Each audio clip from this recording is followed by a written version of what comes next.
okay to be mad, right? As long as you just don't stay there. That's the reality of it. You just can't stay there. Okay? Now, I'm going to do my best to break down what is concrete, what is quicksand, out of this allegedly rigged sport, right?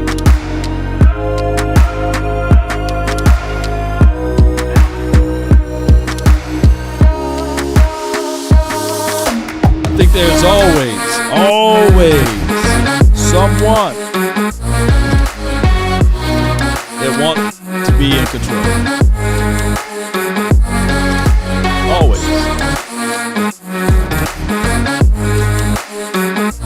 Appreciate everybody for jumping in. The name Law Nation.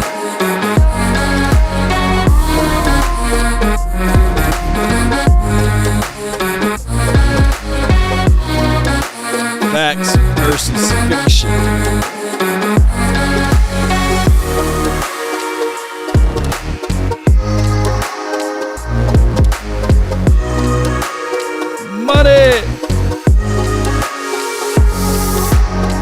Money, big money.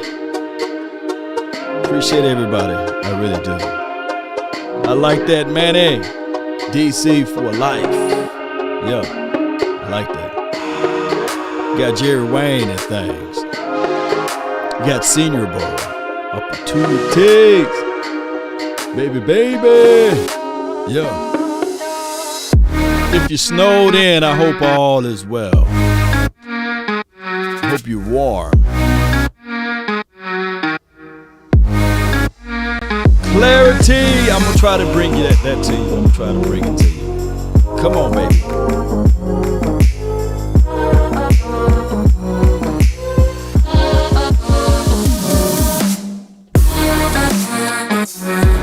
Say ain't no party like a cowboy party. Yeah.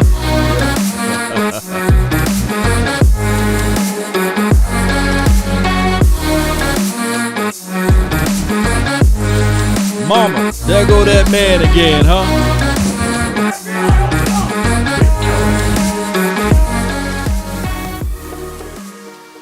All right. Well, I'm off for the next few days, so I decided to talk to y'all beautiful people that's watching right now, and I really appreciate you guys for being part of this episode and just being along with me on this off season, which bittersweet, right? We can see the opportunities for young players to grant them chances and the ability to provide for not just themselves, but for their family and future family and beyond. And I get it, right now we're looking for answers.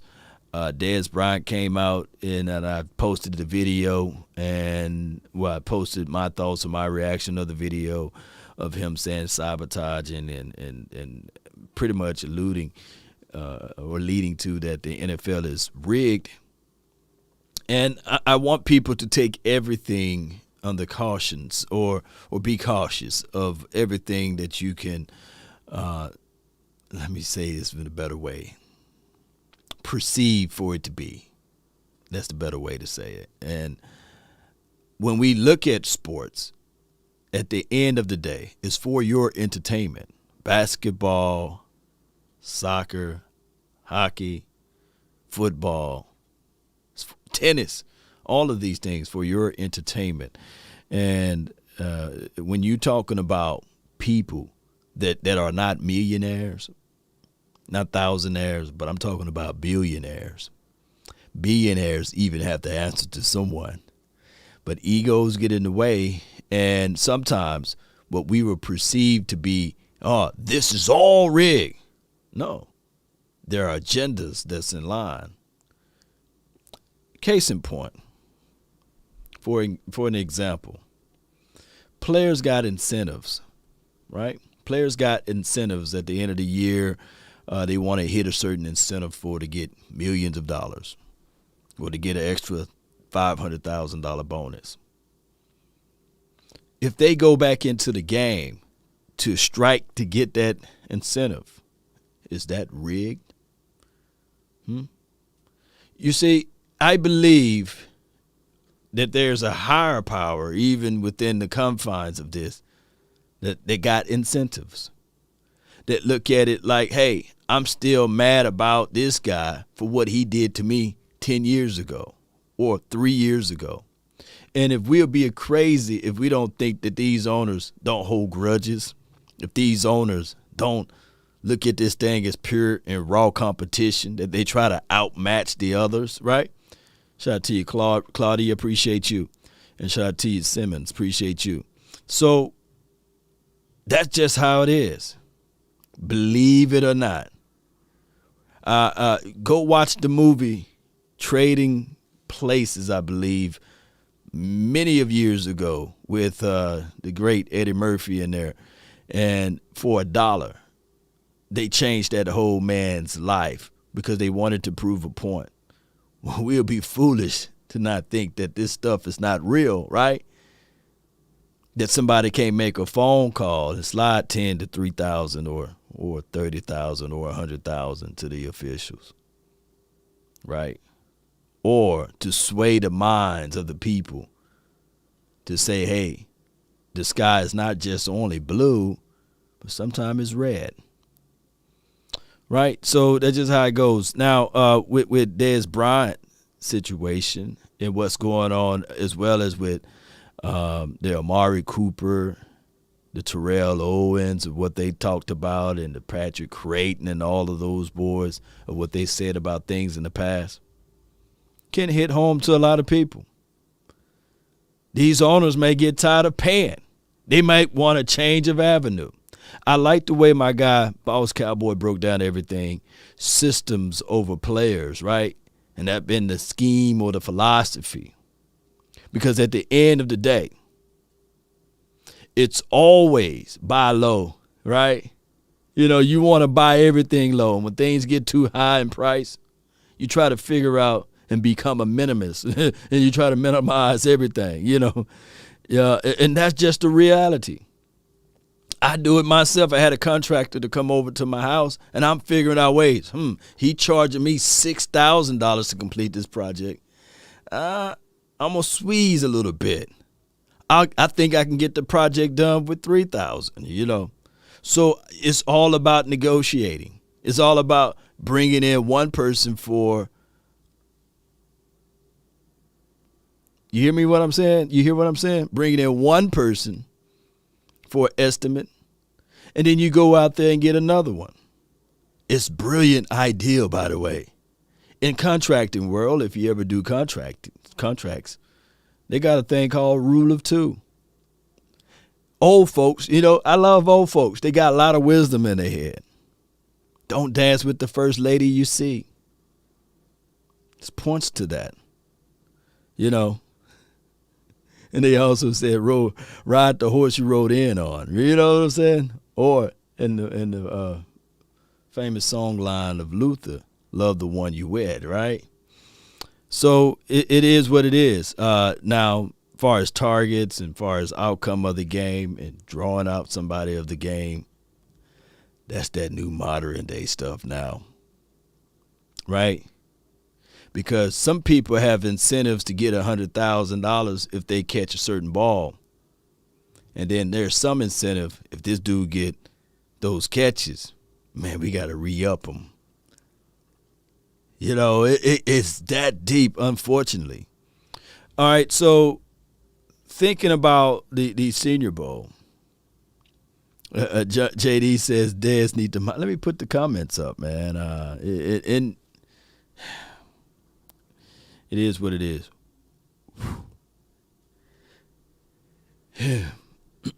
and this is my time to talk about this thing that's going on with the Rooney Rule and Brian Flores and everything.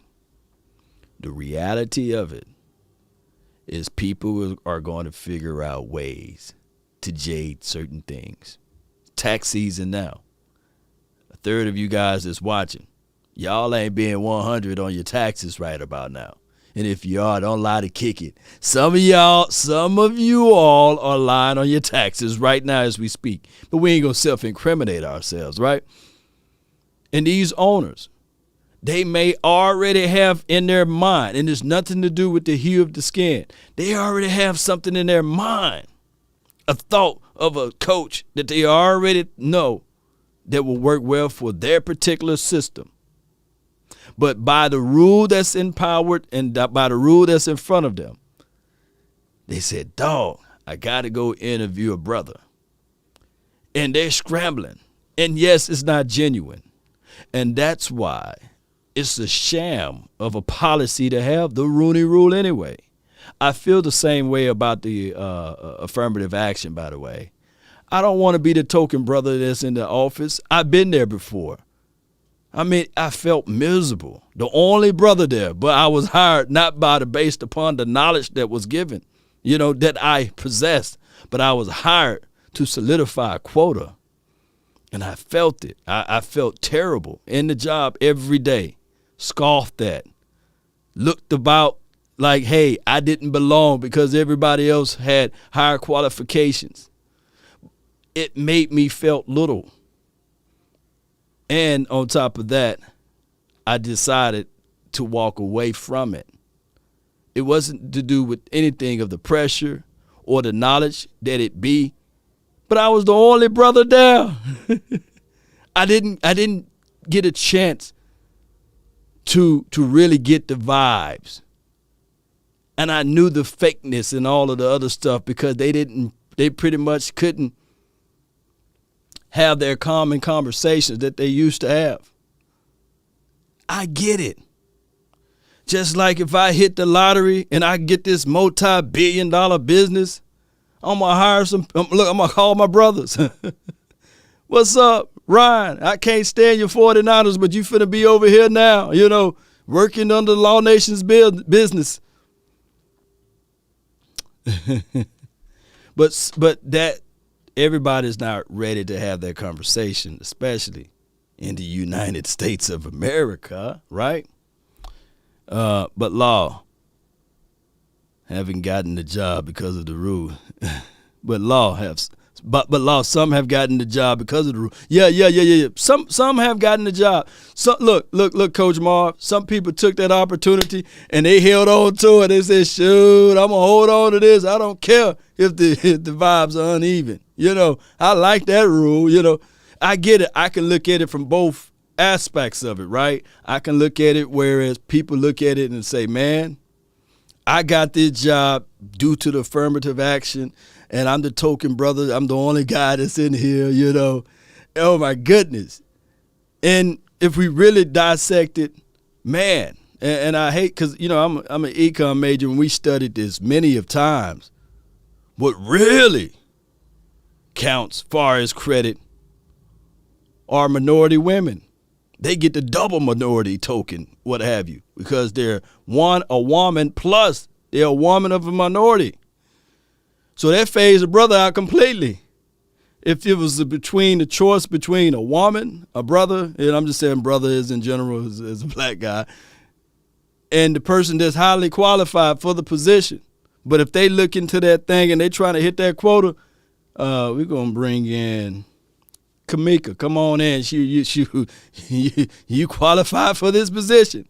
And it wasn't based off the knowledge. But it is what it is. Dallas Cowboys for life. I like that name, man. That's a beautiful name, by the way. This is bull sugar. I'm starting not to like the NFL because I really feel like they don't, but the teams they want to see win sometimes are in their lines. Yeah. In their lines. Yeah, you're right. Look, market money and revenue sharing. If everybody's going to split the revenue completely, why not bolster up or boost up the teams that are in the smaller market so that the fan base in that collective area can buy more merchandise, can get out there to the game more? Cincinnati then flipped around and changed. I had many and several Cincinnati fans to reach out to me and also hit me up in my comment box saying, hey, man, they used to black out our games. Shoot, now they showing every game. And now on this new run, the stadium is full. People are tuning in and watching. People are now buying merch. That's help out the collective. While look, this is the truth and this is the reality, and I know everybody don't want to hear this. But we may be rooting for the Cowboys, right? We root for the Cowboys. We bleed silver and blue. But the NFL don't see it that way. They look at everybody as fans.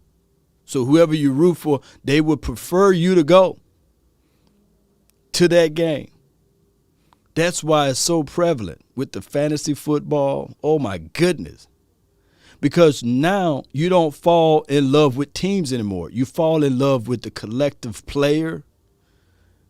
You know, in the past, Odell Beckham, if it was in the past 70s, the 70s, the 80s, the 90s, the early 90s, and if he was drafted by the Giants, he would be a diehard, lifelong Giant guy. People would never envision that he would have a Browns uniform on, right? And he would have a L.A. Rams uniform on now. But this is what they strive for.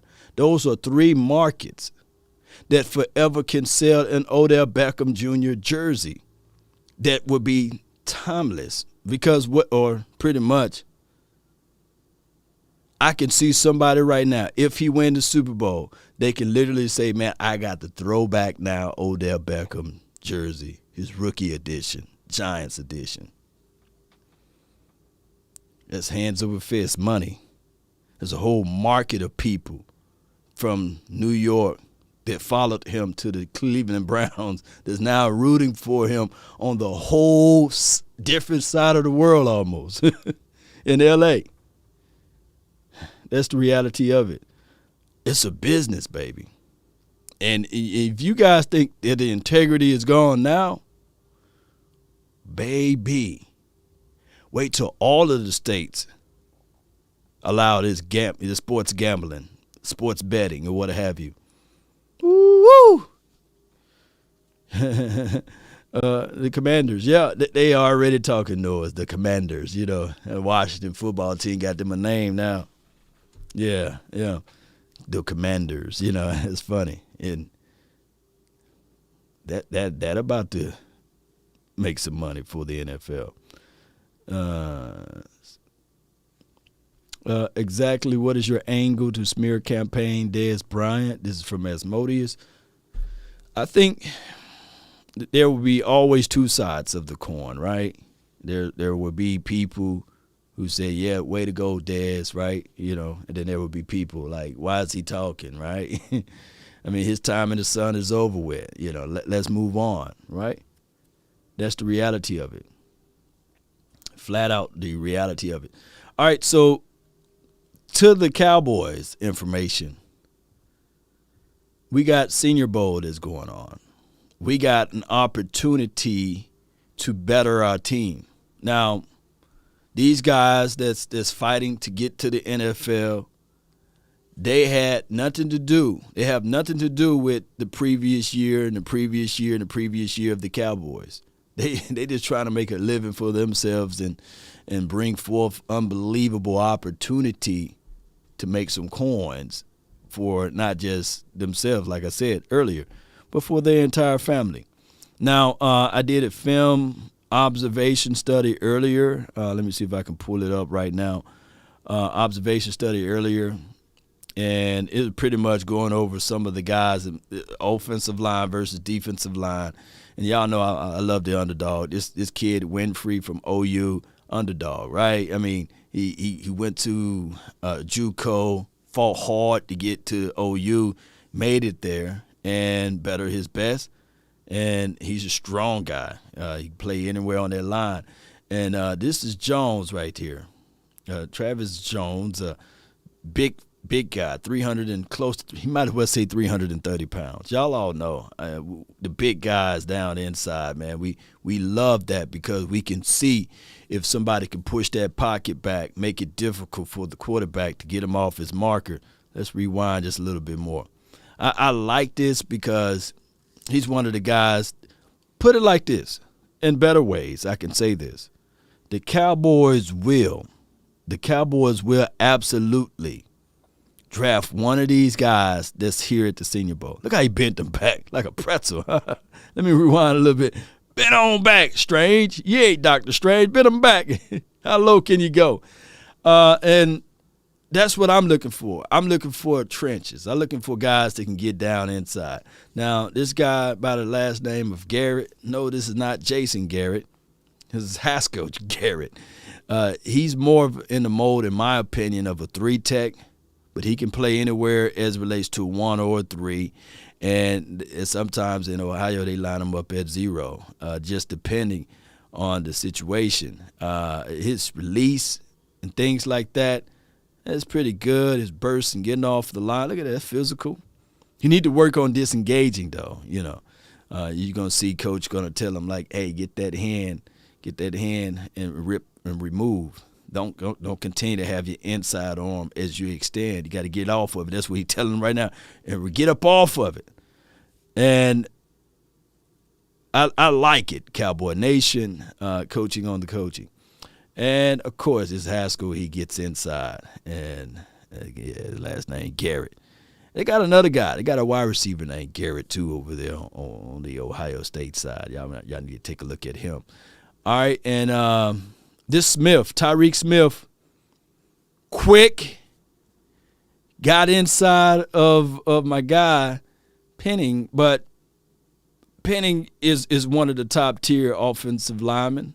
Long arm, 6'7", right at 300, I think 300-some-odd pounds. But you will see Tyreek, shout out to the Ohio State, get inside. He's so quick and he's so elusive. You will see this guy get in there and pushes everything back, but he's so patient with it. Akeem says the Senior Bowl isn't good for us because Jerry never picked good talent. All right, so I don't know, Akeem, if you're saying that. Senior Bowl is necessary. I look at it like this.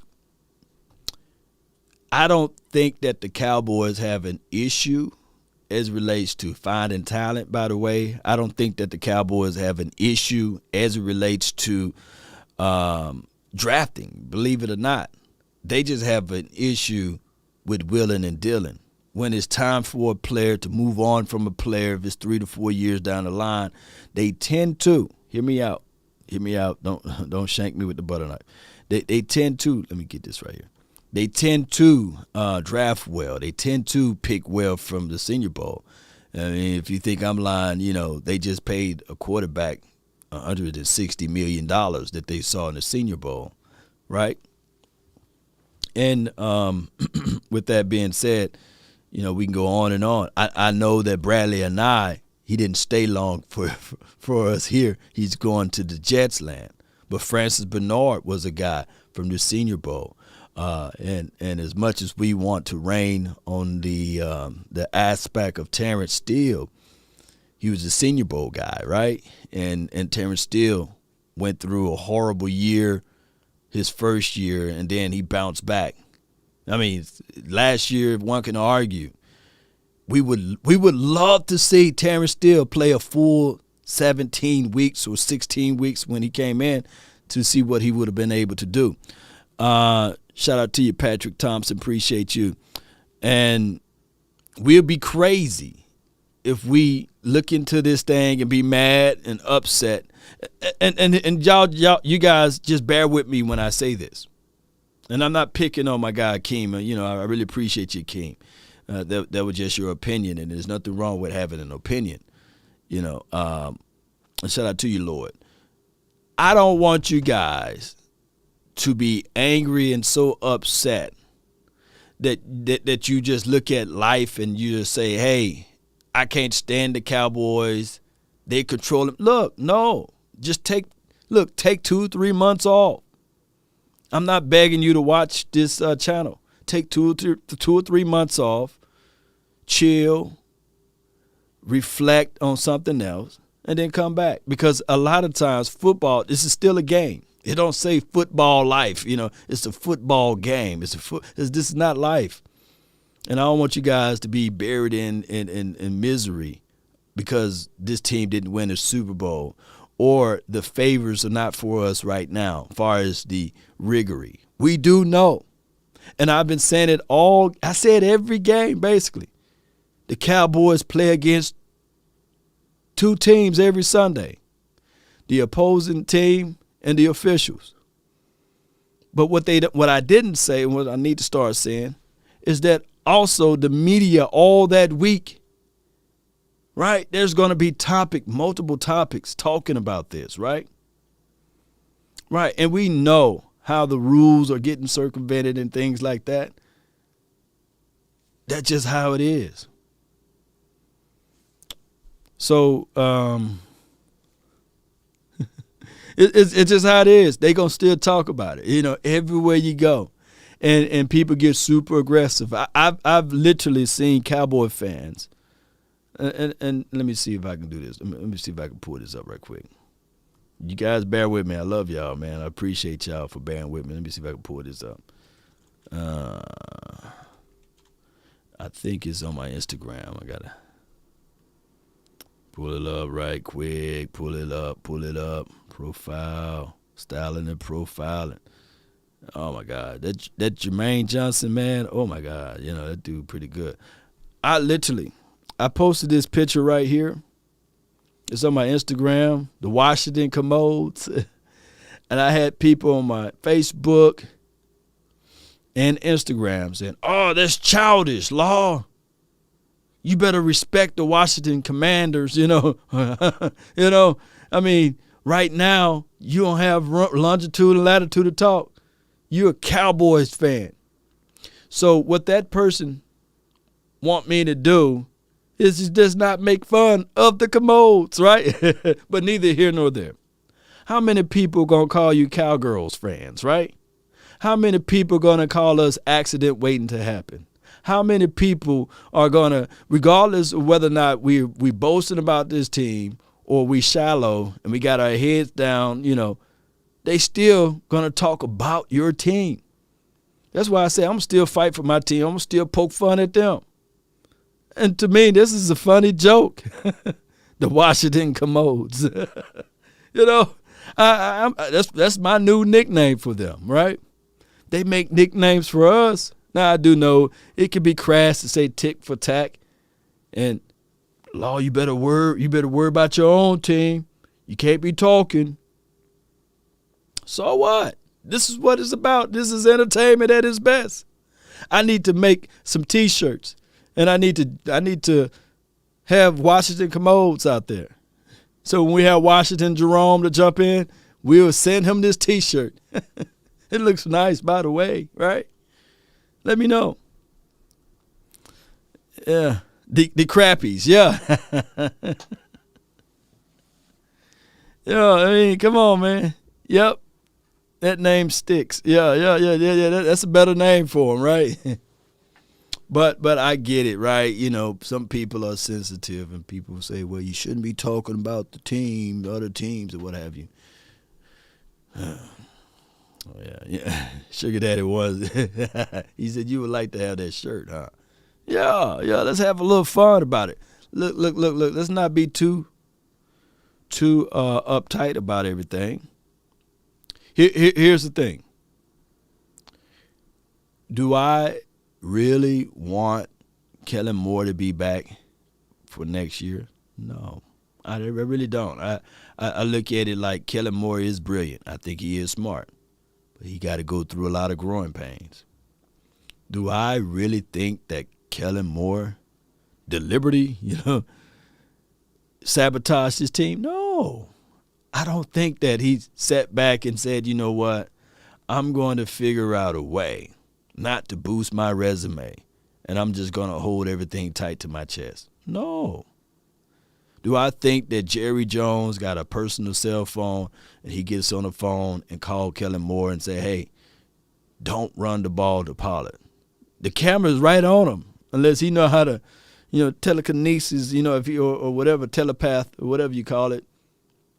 If you know how to do the what's your name thing with that, whatever Professor X does with the mind control, and tell Kellen Moore, I want you to do this, I want you to do that. I don't think that is the situation, right? And it's a lot of people right now, ready to get rid of Dak Prescott. I mean, all down my feed, trash Scott, Prescott suck. He can't hit water if he fell off a boat. Oh, you just another Mark Holmes page. You're a homer for Dak Prescott. Why don't y'all two get a room? All of that stuff. I get it. But the real part of it, real versus fake, is that Dak Prescott is still here. And I can't cry over the sun being the sun. So, or the moon being the moon. So all I can say is how to make Dak Prescott better. It's simple, very simple, very simple. Put better weapons around him, a better play caller, right? And use those weapons. Let's try the option of not throwing the ball 40 to 50 times with him. Let's minimize some of his throws. Let's put things in favor of him. Let's try to figure out ways to improve this defense even more. Yeah, it's been 6 years, Law. How long are we going to wait? William Burney, I don't know, man. Look, my only solution to this, we can only hope that it's not 6 more years, William. But I refuse to go into 2022 mad and angry and upset at a man that's making $160 million, not to say I'm counting his money, that he's the quarterback, and I start bashing him, right?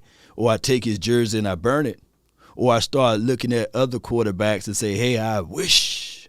No, I'm going to look at it from an optimistic part of it, not the pessimistic part of it, and say, okay, how can this team become better with him?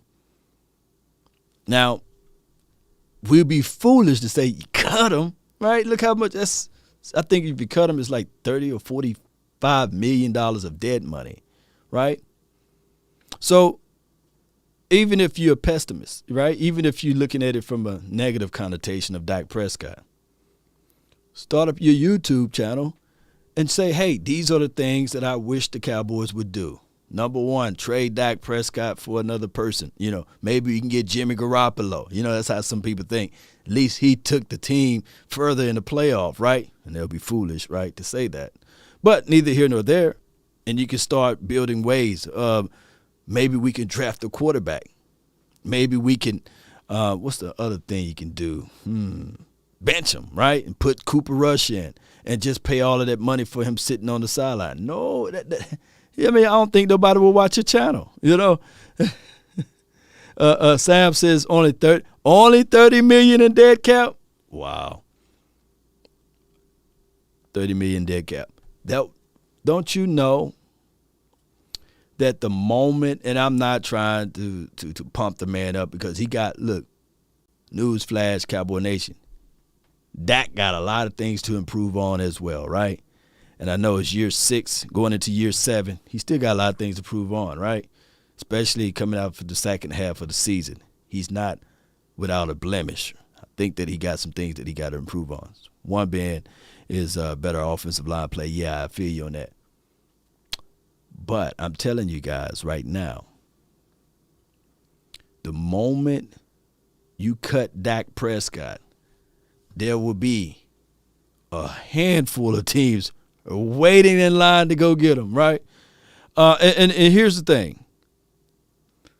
We may be angry and upset at the fact that this particular quarterback didn't win us multiple playoff games and lifting the Lombardi trophy.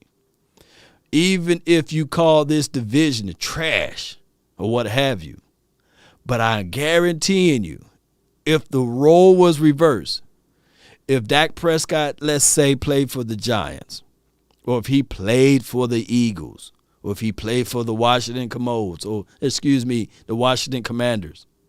And if his record was 25-6, and the Cowboys were always on the losing end, boy, you think you miserable now. You will be flat out miserable because you'll be saying, man, that doggone Prescott for the Giants, man, we can't beat him. We don't know how to beat him. He beat us every time. And if you were playing for the Eagles, now you know one thing about the Eagle fans, they're gonna elevate and pump him up. You know, they would have had a statue of Dak Prescott in front of the stadium. You know, they ain't gonna sully and denigrate the quarterback like that. You know, they dealt with McNabb for all of those years, right? But neither here nor there. Can you imagine the Eagles will be telling us right now, well, we know we got 2 wins every year, and that's against those Cowgirls, right? They'll be saying, because our quarterback is 25-6 against. They'll run off to the sunset. And don't let the Washington Commodes, keep on calling them Commodes, the Washington Commanders. I saw after they won the division one time, and they only won 1 game more than us. And they were speaking with the chest. They had 3 or 4 new content creators over there.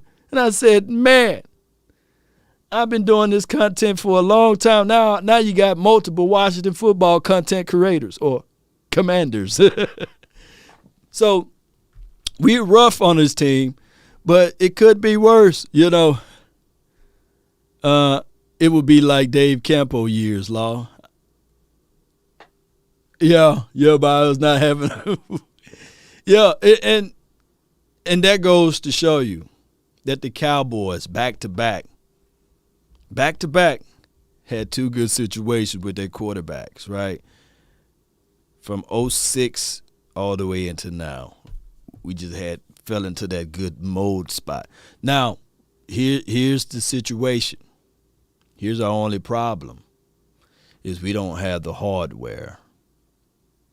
But I have to tell you, man, and it is hard for me to express this, but what's good for the goose is good for the ganderer, right? And the problem been equally to our owner, right, Jerry Jones, for allowing us to live through the growing pains of Jason Garrett, for him ultimately not being able to push it all the way through.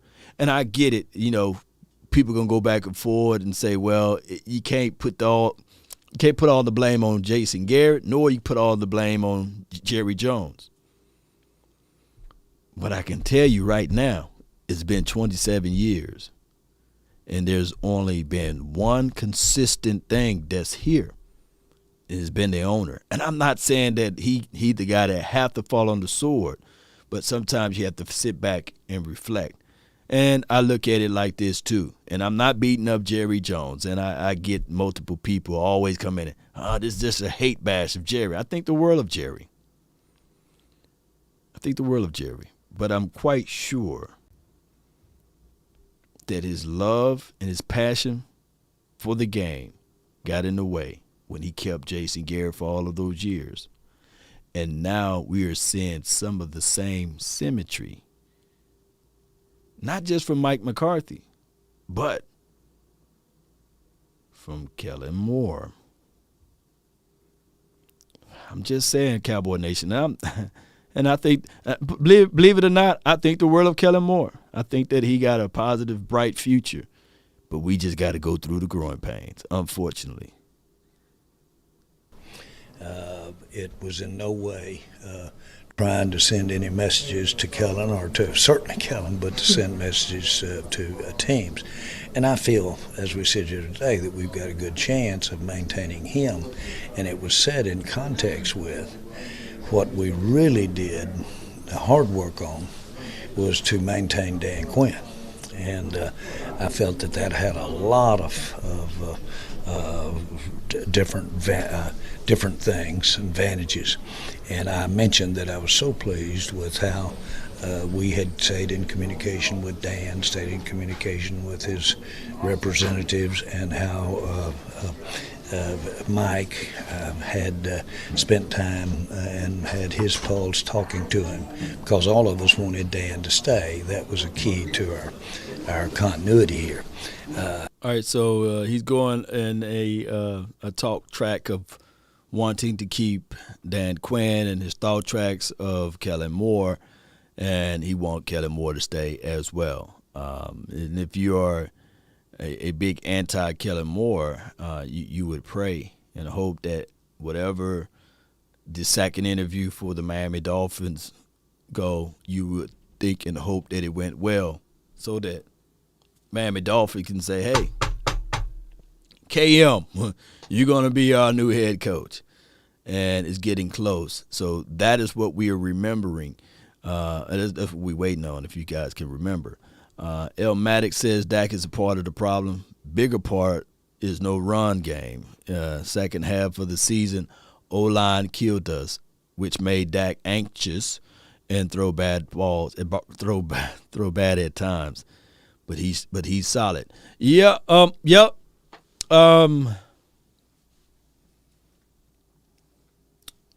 Ilmatic, you're right. All right, so let's try to figure this out. The whole point of looking at this thing from a objective lens, like you just put out there, objectively speaking, Dak is part of the problem, right? The offensive line is part of the problem. The coaching style is part of the problem. The running back is part of the problem, right? The wide receivers, if you look at it, they are the guys that don't touch the ball 100% of the time. They run the routes, and it's up for them to get separation. They can't go out there and run their own separation. They can't go out there and run their own routes, I meant to say. And when the ball is in the air, they got to catch it. It got to be a catchable ball. Now, the elite wide receivers like Jerry Rice would say, if the ball touches your hands, you're supposed to be able to catch it. That's Jerry Rice thing, right? All right, so let's break down. What is the closest thing you can do? Number one, I believe changing out coaches and bringing in a new philosophy can help speed up the process. Why? Because we've seen coaches do less with more, right? Now, we do have if we got strong money constraints tied in with Dak Prescott. So it'll be foolish to cut off Dak Prescott and watch your whole team suffer and burn for sake of your coaching not being able to get you over the hump. I think that there's no salary cap as it relates to coaching. Case in point, we all been here. We've been down this road and talking about the offensive line, right? When we were 6-1, and I'm gonna touch a little bit. I'm gonna touch a little bit on the running back. All right. So Akeem says our whole system and management needs to be totally changed. Okay, I feel you on that. And somebody said it was a good point earlier. Shout out to you, Peter. Thank you for sharing. All right, so I can't find it. It was good. It was a good point. Somebody said, "Hey, it's not calculus." You know, whoever said that, you know, or typed that in, that was a pretty good point. It's not difficult to do. We've seen talent less teams go further than us. I like the 49ers coaching tree or what have you, a coaching philosophy. But one can argue from a talent aspect, they wasn't head over shoulders better than us. They had Elijah Mitchell, 6th-round draft pick, running. And we can go back and forth and talk about their offensive line. We got two Pro Bowlers on the offensive line, right? We know it's a popularity contest. But I come here to tell you guys, y'all beautiful people that's listening, if the Cowboys restructured the way they had this offensive line and looked back and said, okay, we were 6-1. Let's not play political football, because if you guys go into the aspect of the rig part and the sabotage part, that's a part of it right there. If that's the case, then, right? You figure out a way to keep the continuity going, and you work with the guys that got you there. And Terrence Steele at the time, and I'm not saying that Terrence Steele can walk on water, but they had something with that. They had something, and we saw it. And I believe in the hearts of hearts, when we talk about these type of things, what the NFL can't do now and people can't do is over-talk and circumvent it because they gave us too much access. We got access to all 22. We got access to rewind the game. We got access to recall, and they can't BS us, bullsugar us around, right? CD isn't better than Amari. This is from Ninja Nuts. I feel you on that.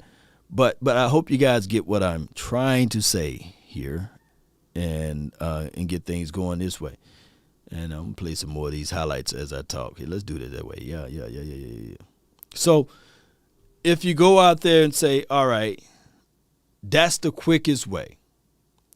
Revamp the offensive line theory. Get guys in here that know how to pretty much get things done.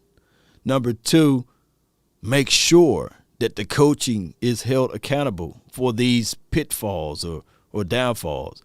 I like, hey, y'all check out this kid from Kansas, K-Ron Johnson.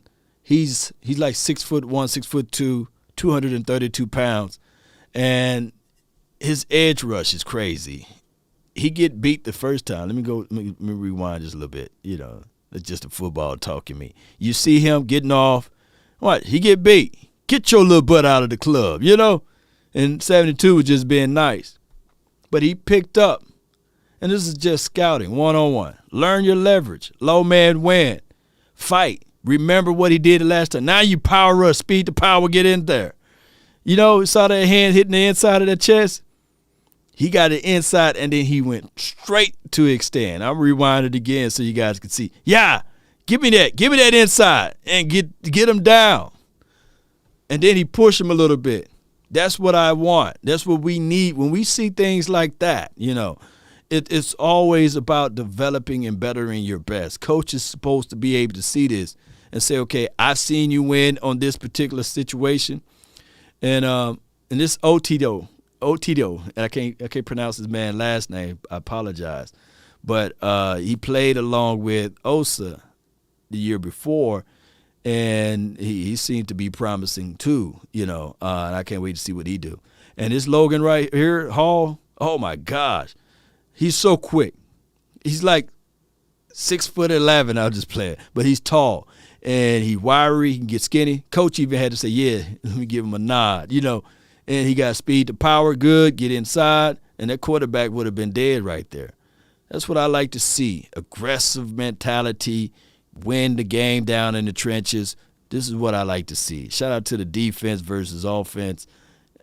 And this is Ryman. Yeah, Ryman, good kick slide, get on to the edge there, protect the quarterback. Don't let him cross your face and cut back inside. Watch how he squeezes down and protect the quarterback, the invisible quarterback. Yeah, get out of the way. Yeah, I love that. And I think this is the next one. This dude is 6'8", 400 pounds. Man, he got long arms. He's quick. He's agile a little bit. You know, is he the best? He's not a finished product, but I'm looking at how he moving that weight around. 78 is 6'8", 400 pounds, man. All right, so that's not him there, but here you go on the next. Let's watch this next rep again. Hand placement. Get out of there. Got to the edge. Get out of there. You can't get to the quarterback. Quarterback's safe and secure. So I love that. So there you go, little offensive line. Look, throw him around like a rag doll. And he's being nice to him. He's being nice to him. So those are things that we can say coming out. Yeah, 6'8", 400. Now on the report, they're gonna put 380, 390. You know, you're gonna see some mixtures in there. But he's solid though. He ain't sloppy solid.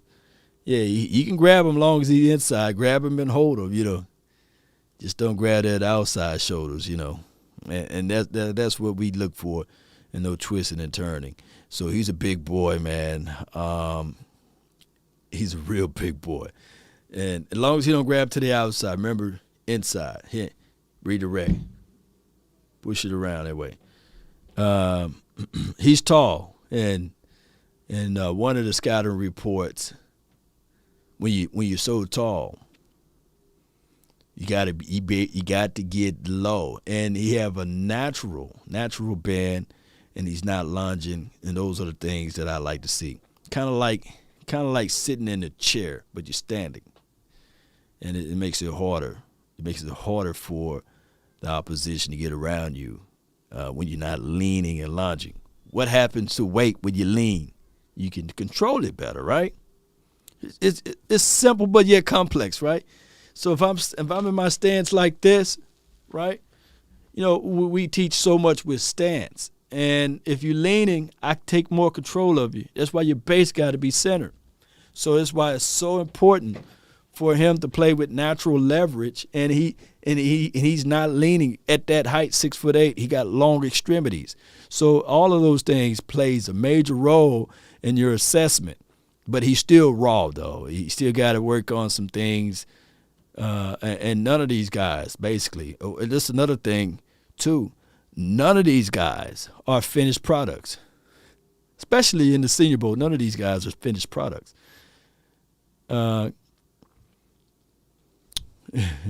Seven says, Cowboy fans, if you want a Super Bowl, write a petition to Vegas. Here's my God honest truth about everything. Here's my God honest truth.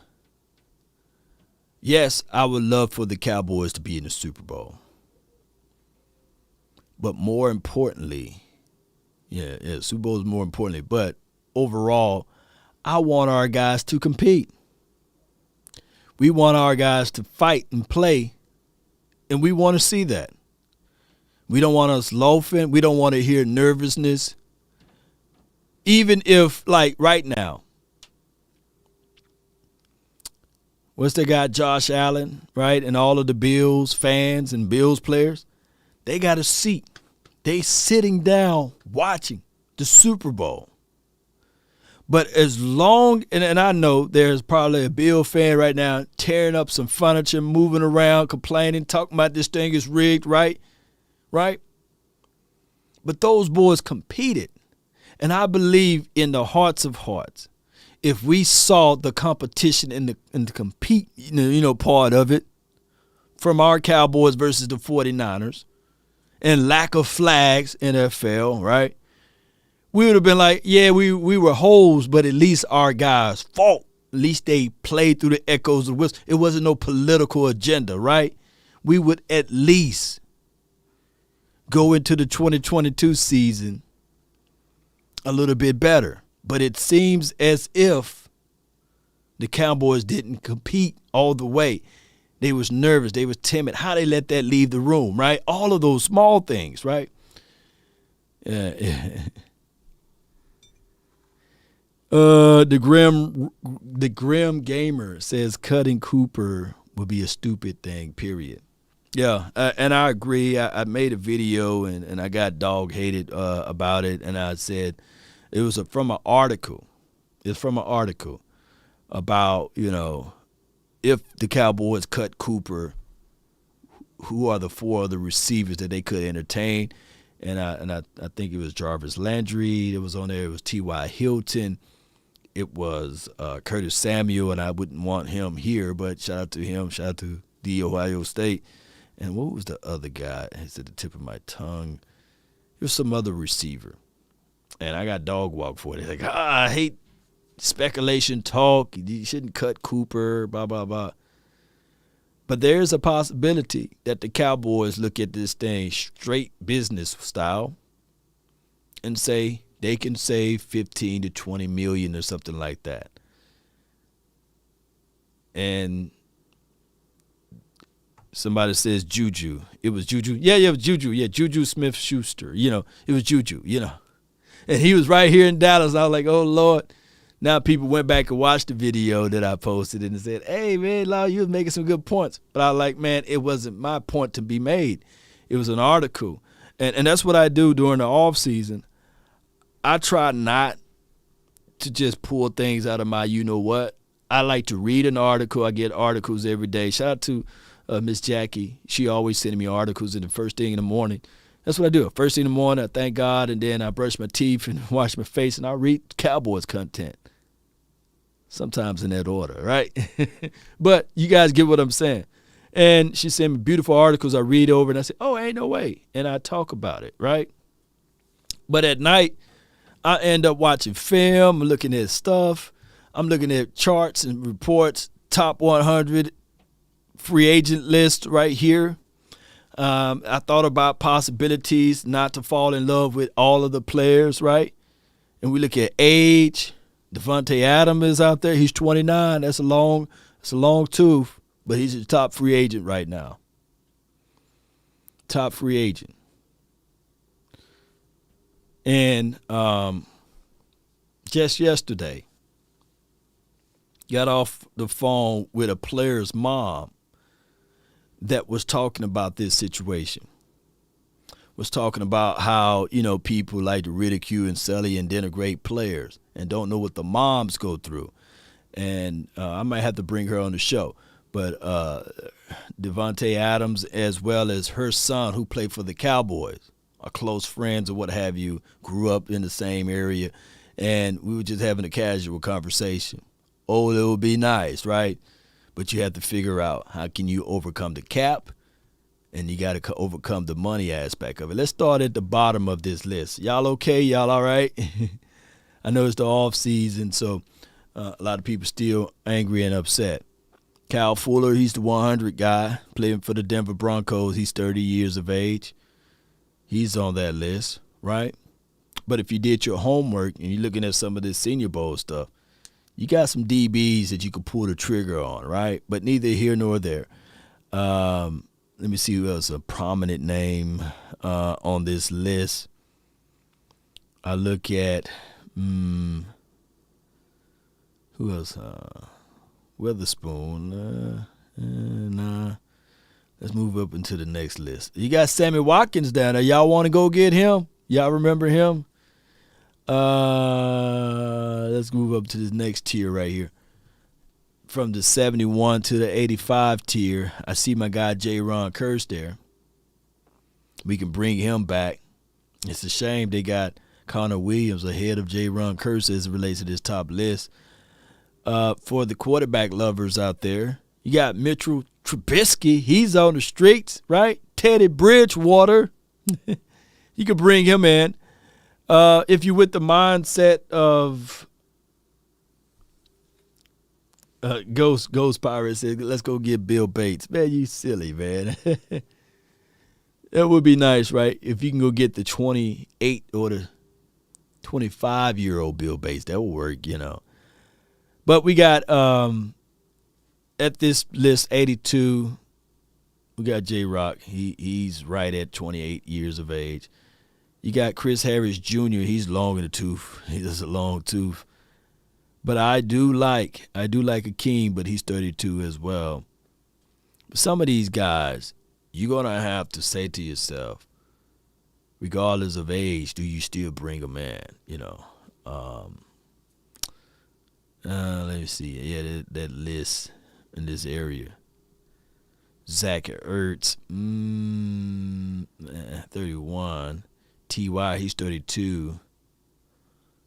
Who else on this list? Eric Fisher, maybe, if the money and the price is right. B.J. Hill, he's 27. It depends whether or not, what they're going to do at the Super Bowl situation, Trent Brown, and you got Cam Robinson. Cam is going to want some money, though, at 26. And he's been a wash at this point. Leonard Fournette, he's 27. Do you bring in a bruiser type of running back to help? And he's been injured on and off last season. You got Will Fuller. That's much the same with what we got already, as far as all wide receivers. Let's see. Marcus May. I think that a lot of people would like to see him out here. Christian Kirk, he's 25. He's still young. And he'll work wonders inside, right? DJ Chark, I think that he's pretty good. just been in a bad system, and he's 25, if you want to bring that in, and David Njoku. There you gotta go. Juju. You got Christian Kirk or Juju. Who y'all would like to see? Or DJ? A bruised running back, laugh a lot. Yeah, I feel you, man. Somebody said, Cordell, if we can get us a bona fide, yeah, we signed a kicker, Ninja Nuts. Yeah, we signed a kicker. Yeah, I saw that. Christian Kirk. Somebody said Gallup. Gallup or Kirk. Juju is overrated. This is from my guy Jay Lombardi. Appreciate y'all for jumping in. If we sign Gallup, we need Landry with Coop and Lamb. Okay, let's look back at this list. Let's see. Let's see who's in this. Harold Landry is pretty good, by the way. Let me see. They still got Gronkowski up here. Who want Antonio Brown, So it's funny how they got this charting. See, Gallup is only 26. Christian Kirk is right at, look, you got to look at the 33. I know you guys can't see that caption. Let me see if I can fix it up a little bit. Y'all bear with me. Bam. Nope. Exit this one. Bear with me, Cowboy Nation. Really appreciate you. Property. Bam. All right, don't make it go away. It made it go away, but we fixed the plane. Billy Rivers in there. And bam. Is that list back up there? There we go. Now y'all can see my cursor. Okay, good. All right, so we got Christian Kirk, and you got Marcus May. At first, y'all wasn't able to see me move around like this, All right, so now if I go right here, you got Carlton Davis, who's at 11, Jesse Bates. I think that the Cincinnati are going to figure out a way to re-sign him. Number 13, we have Randy Gregory. I think that they're going to. Look, Randy Gregory and Jadeveon Clown the same age, man. What you going to do? And then you got Tyrann Mathieu, who I believe, I don't think that he's going to get re-signed. I think that he's going to test the market. I think that they're going to see what they can get on the edge there, someone else. And then you got Schultz. Dalton Schultz is the number 24th free agent guy. Jay Lombardi says he'll go with Diggs. Oh, my God. He's way down here somewhere. I think I saw him right here. Yeah. Diggs in the backfield. Hey, Quandary Diggs, or Quandary. I think this is, I'm saying Quandary. You put the N in there. Quandary Diggs. I think that, it'll be a good situation. Have Quandary Diggs in there. They got him listed just above J-Ron, right? It's depending on how we do this thing in the draft. Jessica says bring back Romo. Oh, my gosh. No. But I feel what you're saying. You're joking. Okay. Romo did a good job, What about the tight end? You talking about Dalton Schultz? Talking about Dalton Schultz. I like Matthew, but he might cost. Man, Matthew, he's 29 going on 30, man. You got to.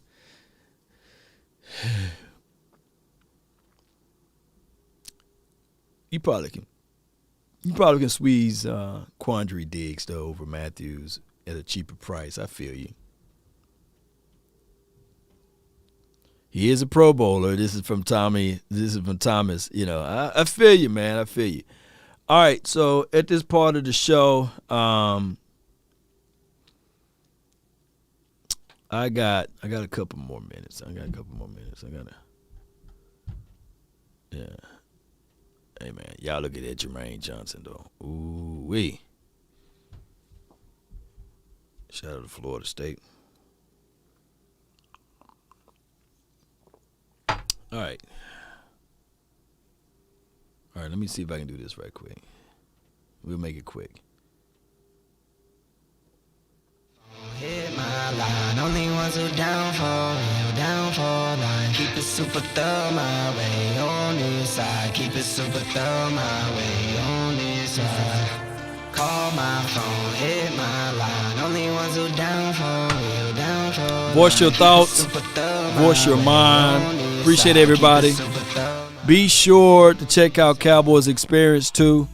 We're live over there. We're near our goal of hitting 10,000 subscribers on the Facebook page. So if you guys could do me a huge favor and jump over there to the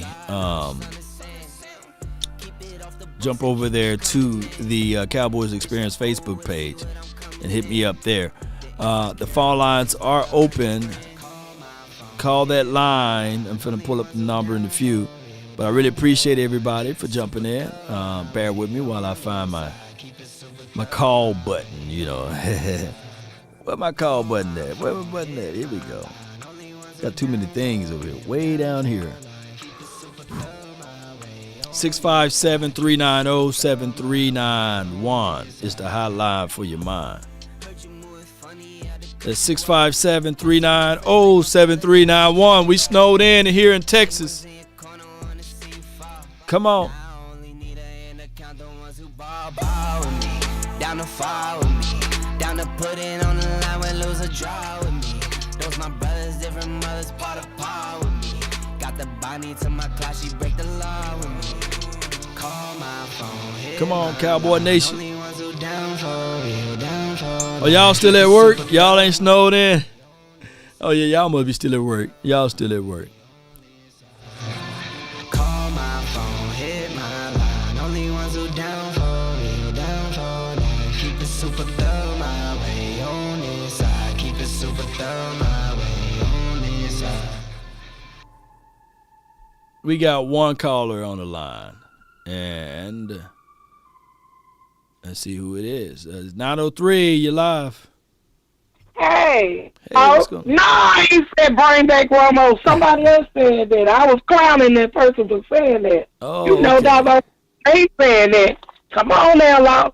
Okay, I'm a big Jackson supporter. No, that joker was here for 10 years. He ain't did nothing the whole time he was here. Ain't no way I say could bring him back. Oh, my They goodness. better stop disrespecting Dak. I know that. Keelan Moore sit up there and on the media and told the people how to beat him, and y'all study want to sit here and say Dak all day long. Shut up. Get on my nerves with that, you stupid. Law him, boss him. Everybody done broke all this down to you and pointed out what the problem was, and you still want to sit here and disrespect that. This man done overcame all these injuries and the loss of his grandmother and brother all last year while still trying to play to help his team win and to make the fans happy, and you can't even give this man no type of respect, and you want to sit here and tell me, well, Dad said this and Dad said that. That don't make him right. I don't care how long you've been a football fan. I done been a football fan for 44 years. I'm about to be 45. Oh, that don't mean nothing. So shut up. I love my team. I done seen Super Bowls won. You ain't seen one yet. You think Dallas the only team that ain't been to the Super Bowl in a while? At least we got 5. It's teams that don't even have none. But you want to sit here talking about 26 years, 27 years. Oh, well, it's teams that ain't been in 30, 40, 50 years. So shut up already. We want our team to succeed. We all want to see another Super Bowl. Yes, we do. But don't keep on trying to sit there and put everything on the quarterback when the quarterback is not the only player on this team. You people sit here and do this day in and out, and we're sick of it, bro. Can we just breathe and relax and look at the other team? Oh, good night. And the Washington come home. The Tommy Ball, party.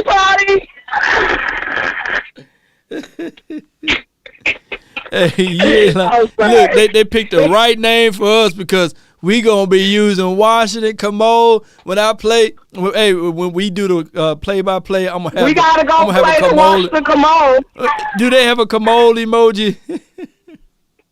Yes, I do. Oh, I'm going to put it up there. I'm definitely going to be using that. The Washington Good Commodes. night. Appreciate you so Ain't much, they? Lady Jessica. Ain't that what they stadium look like?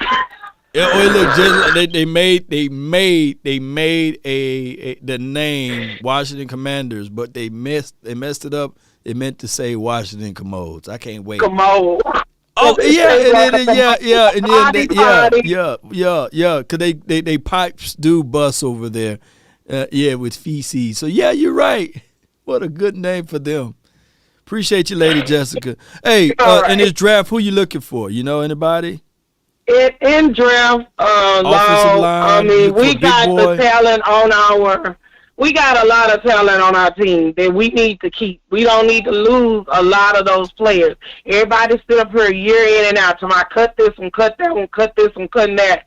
But y'all forget, we got a whole lot of talent that ain't never played on the benches. We got talent that has played that they ain't utilizing them right. But yet you want to say it's that player. They got to go. They can't do this. They can't do that. When we ain't even seen the people play to their full potential because they're not being played at their full potential. But everybody want to say, go get this one, cut this one, go get this guy, go get this guy. Okay, if he was so good over there, then why he ain't still over there? Because just like when we have good players, the ones that have been cut, and they go off to another team and end up going and playing up in the Super Bowl. Don't we got somebody on the team now that's been to be in that's been going to play in the Super Bowl? Okay, y'all said to cut them guys, didn't you? Now they're over there getting the Super Bowl with somebody else. See, that's y'all problem. Yeah. Y'all not patient enough. You don't wait for nothing. You want everything in a hurry. Everybody don't get everything in life in a hurry. I guess y'all the people that was born with a silver spoon in the mouth or something. Because I know me, I had to work every day of my life to try to get what I got, and I'm still trying to get things where I need to be. Amen. So you got to realize life ain't going to give you everything right away. God don't give you everything right away. He'll tell you, hold on, wait a minute, it ain't time, or that ain't for you. That's not good for you. It's gonna fail you down the line there. So that's why I didn't give you that, because that ain't what my plan is for you. You gotta realize, you gotta think, people. It's just that way in football. You gotta give them people time to get where they gonna go. Everything didn't happen in one. God did not create the whole world in one day. What it took 6 days, 7 days He rest. Come on, think, people. That's all I got to say. Appreciate you. Wonderful call, Lady Jessica. You have a good day and a better tomorrow. Yes, sir. That was good one. 817. You're live. Hey, what's going on, Law? How you doing, man? Man, all is well. I can't complain, man. Talk to me. Hey, man, first time caller. Been my long time listener, man. Love what you got going on. Love the Cowboys. I literally have you playing. Have my TV on mute and listening to your live stream. Oh my God, going on, man. I appreciate it, man. Question for you.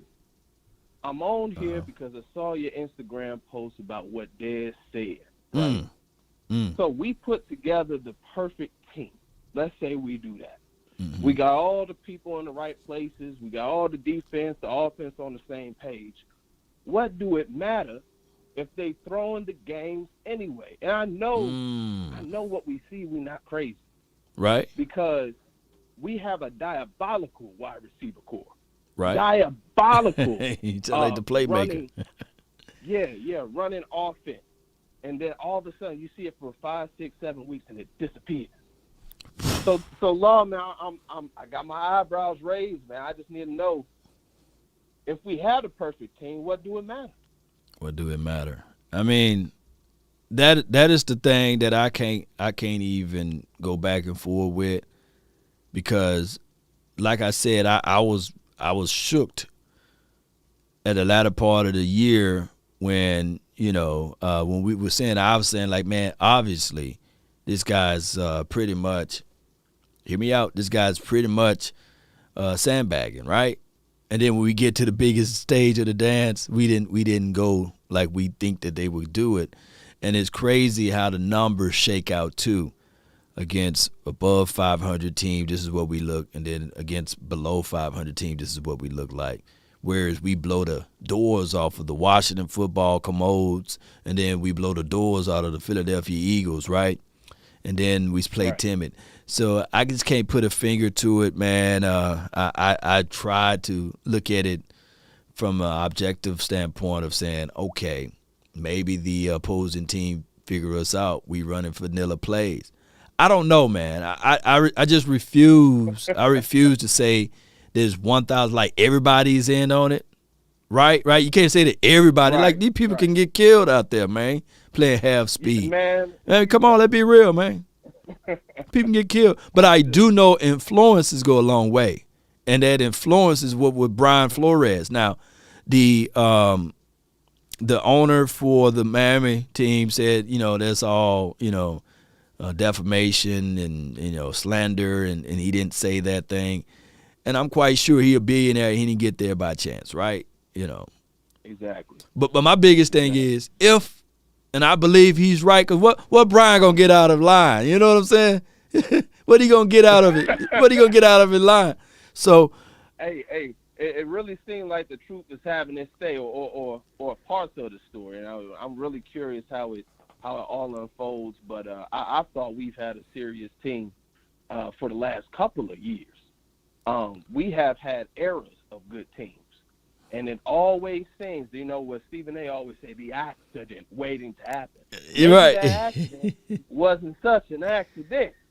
I got my eyebrows raised, man. But, hey, I love the channel. Yeah. And keep doing what you're doing, man. Always. Appreciate it, man. Appreciate you, man. It's a difficult task, man, but I appreciate you, man. Shout out to you for the 217, man. I mean, it's so difficult, man, for me to just point the finger and say, man, you know what? These guys are point shaving, or, these guys did get a weird phone call, I don't know, man. I mean, if I could change my storyline around and change my YouTube name to the Conspiracy Law, right? I mean, we know, man, that there's people out there that got big dollars, man. They can do like this and make some things change. There's orders out there. There's laws. There's 48 laws of power. There's Bohemian Grove. There's Skull and Bones, man. There's the Illuminati, man. There's the Masonic Order. There's a whole bunch of stuff that we don't know, baby. I mean, high-powered people that can whisper. You can get me shut down now, right? Fact checkers, they can come across the screen and pull everything down. And I get it, man. Shoot. And it gets real tough, man. Sacrifices. People got to give up blood, dead relatives. I was watching this documentary. Hey, Michael Jordan, father. You know what I'm saying? I mean, it's a lot of stuff, man, that will scare you out of your skin, man. The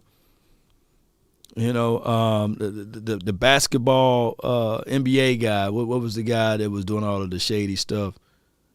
And he had to go to jail. He was the ref. I forgot his name. Oh, his name at the tip of my tongue. He could have just been the fall guy at the time, right? Shoot, we don't know, man. I literally seen before, Steph Curry drop back to hit 23 threes in a row. You know what I'm saying? Yeah, and then all of a sudden in the next game he can't buy a bucket. I've seen Michael Jordan close his eyes and shoot a free throw, right?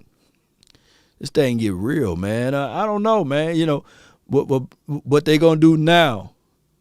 If the NFL and all of their high powers, y'all go watch Enemy of the State. And I know there's a movie, but they had to pull that movie from somebody real, right?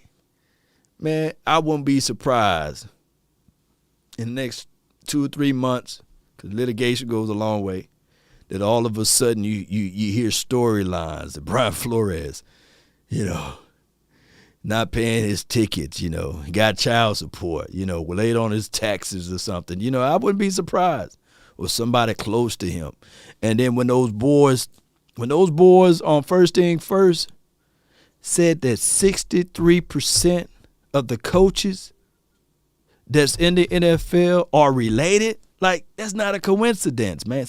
Don't you know how hard that is, bro? 63%. No, it wasn't Pete Rose. That's baseball. It was another guy for the NBA. I forgot his name. But, man, come on, man.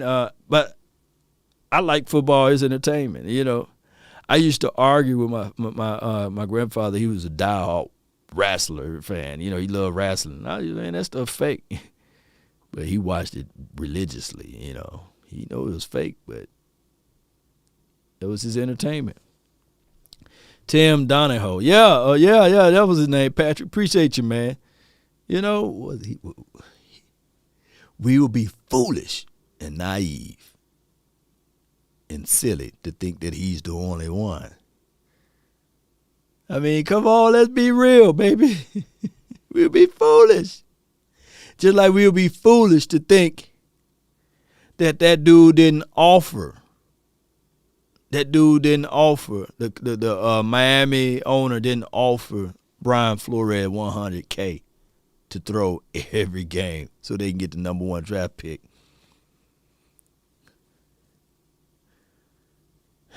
We'd be foolish to think that, you know, that there ain't some truth in that, man. We'd be foolish, man.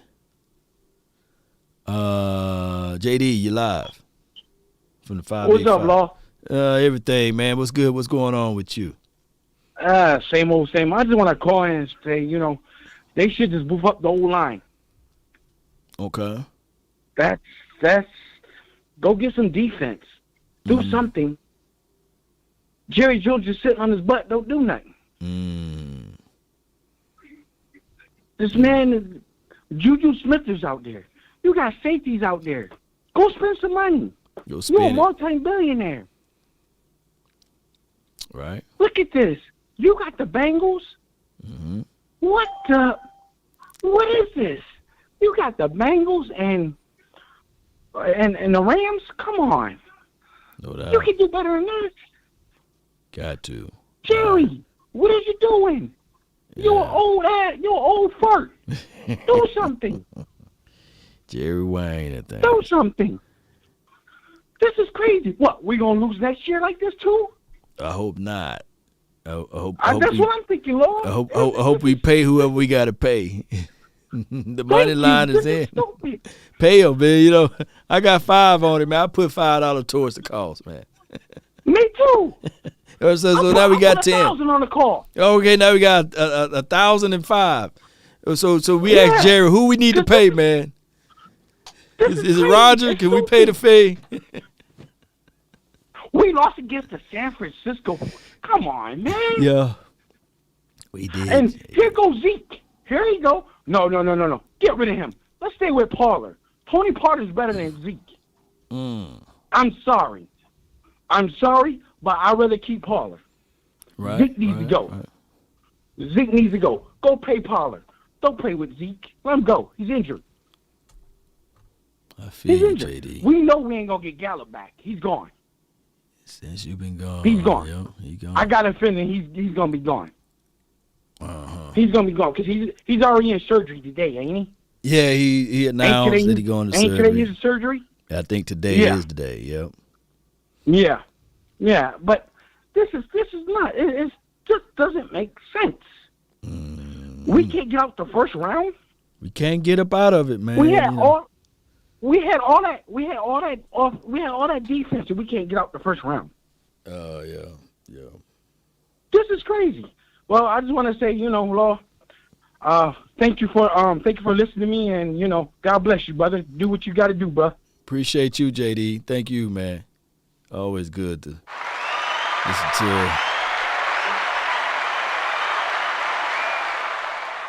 a person that's venting and upset about this team. Right. QBO says cap hell, yeah.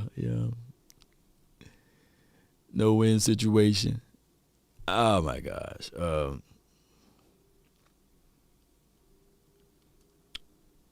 Right now, I think there's a Green Bay Packer fan, the JD of Green Bay Packer fan, the JD of Green Bay Packer fan, and they complaining too. Oh, they upset right now. But neither here nor there. Thomas, man, you live.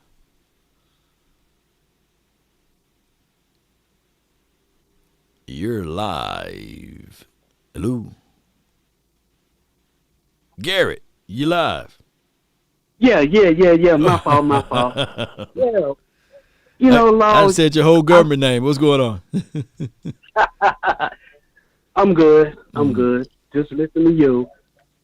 I saw the Dez Bryant video yesterday. Right. And, I got to thinking, when he was talking, when he was saying what he was saying. And I thought about 2018. Okay. I thought about the Dallas-Philadelphia game when we beat Philadelphia down in Dallas in overtime. Okay. How well do you remember Dak throwing that 70-yard bomb to Amari Cooper? Was that the game Amari Cooper had 255 yards receiving? Yes, sir. Okay, good. Yeah, I remember. Yeah. Don't you remember that was on that bomb? That was the play when Amari Cooper told Dak, "Man, change that junk up. I'm beating this cornerback all day. Change that up." Right. And Dak was like, "No, man, I got to go with what the coach told me." And Dak told me, he said, "Man, change that junk up right now." Right. And he did. He did. Mm-hmm. He did. He did. Yeah. Scott Linehan got so pissed off about it that when we played Indianapolis next week, you didn't hear from Amari Cooper. Right. We didn't score a single touchdown in that game. Got shut out. I didn't know that that was the very next week. All right, and we got down to the red zone, and I think Jamez Olawale. he dropped the ball. Because if you remember that next week in which we played in Indianapolis, they said that if we would have won the game, we would have clinched the East that day. But let me fast forward to last year, to 2021. Remember, Amari Cooper came out and said what he said. Right. Get me involved in the offense and all of that. Right.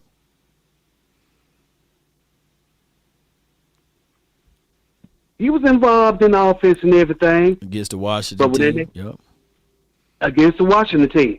But when that next week came around, he disappeared. Right. So I'm beginning to catch on what Dad was talking about yesterday. I look at it now. I get where you coming from, and I get where my guy Boss Cowboy coming from, because he made a great, perfect video on it, and basically it's like they're trying to circumvent it for money, right? Like I don't want this guy to hit all of these numbers and force me to pay this man and extra money, whereas I could take the $22 million and spread it out and get multiple guys, because we don't want now. Hear me out, Thomas. We don't want now.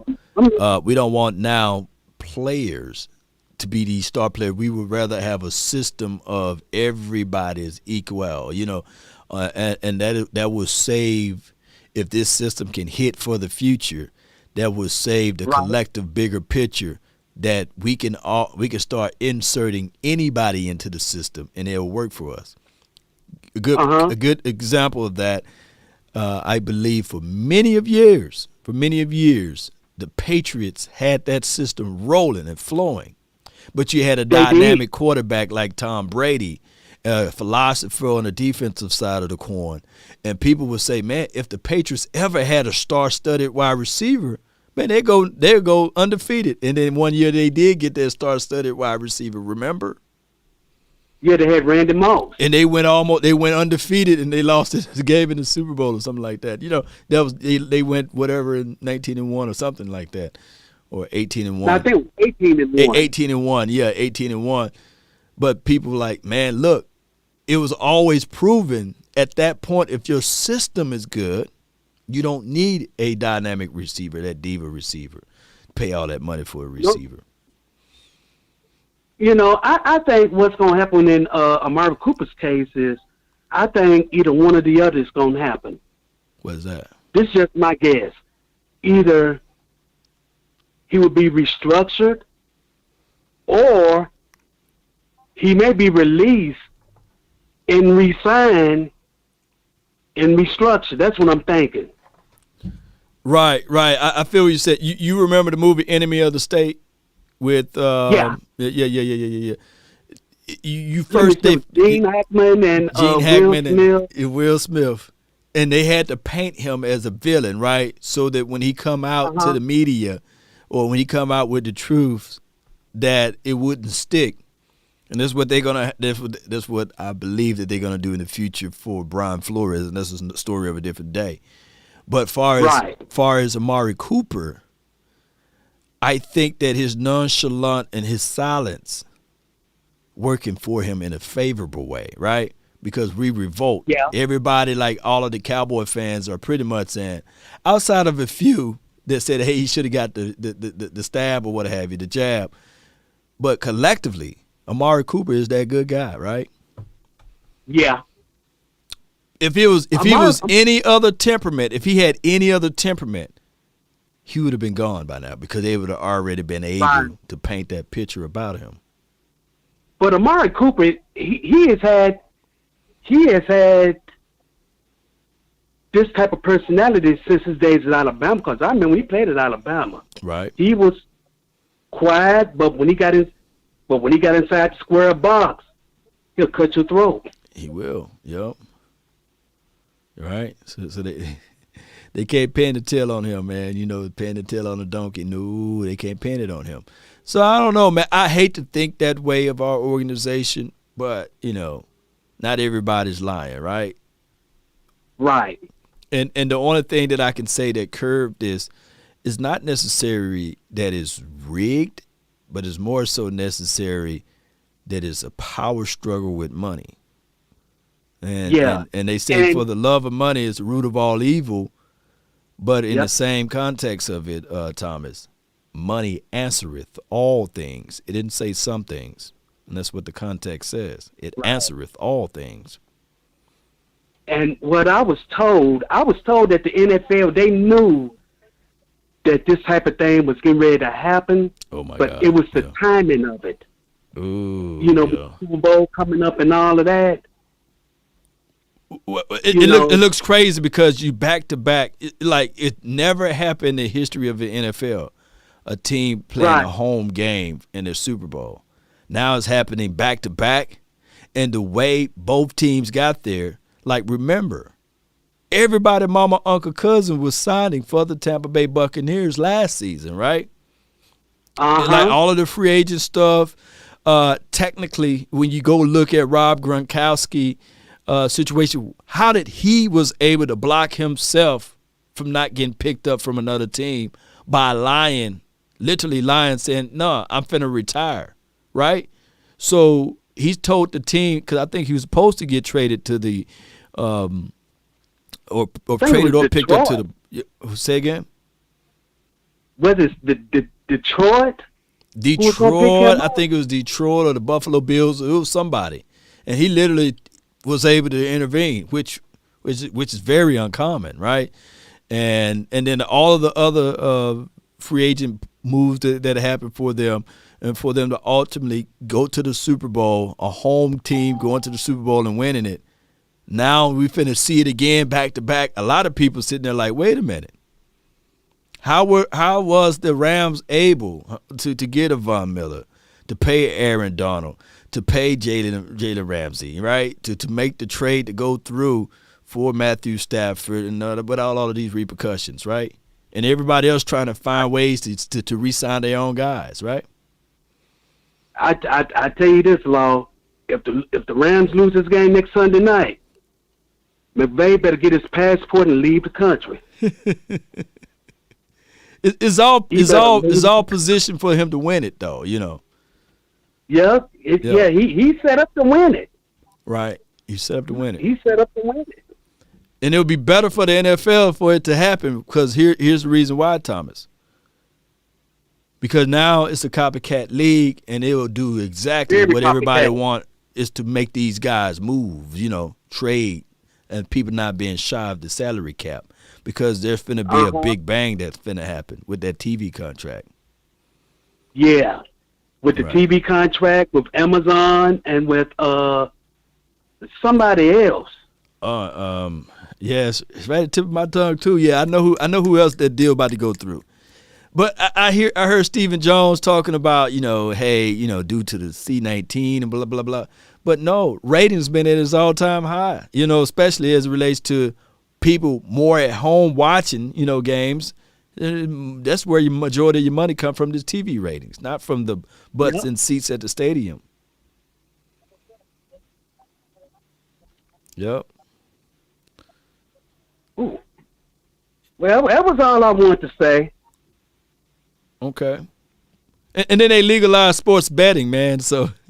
Oh, yeah, in the sports betting. Oh, my gosh, man, so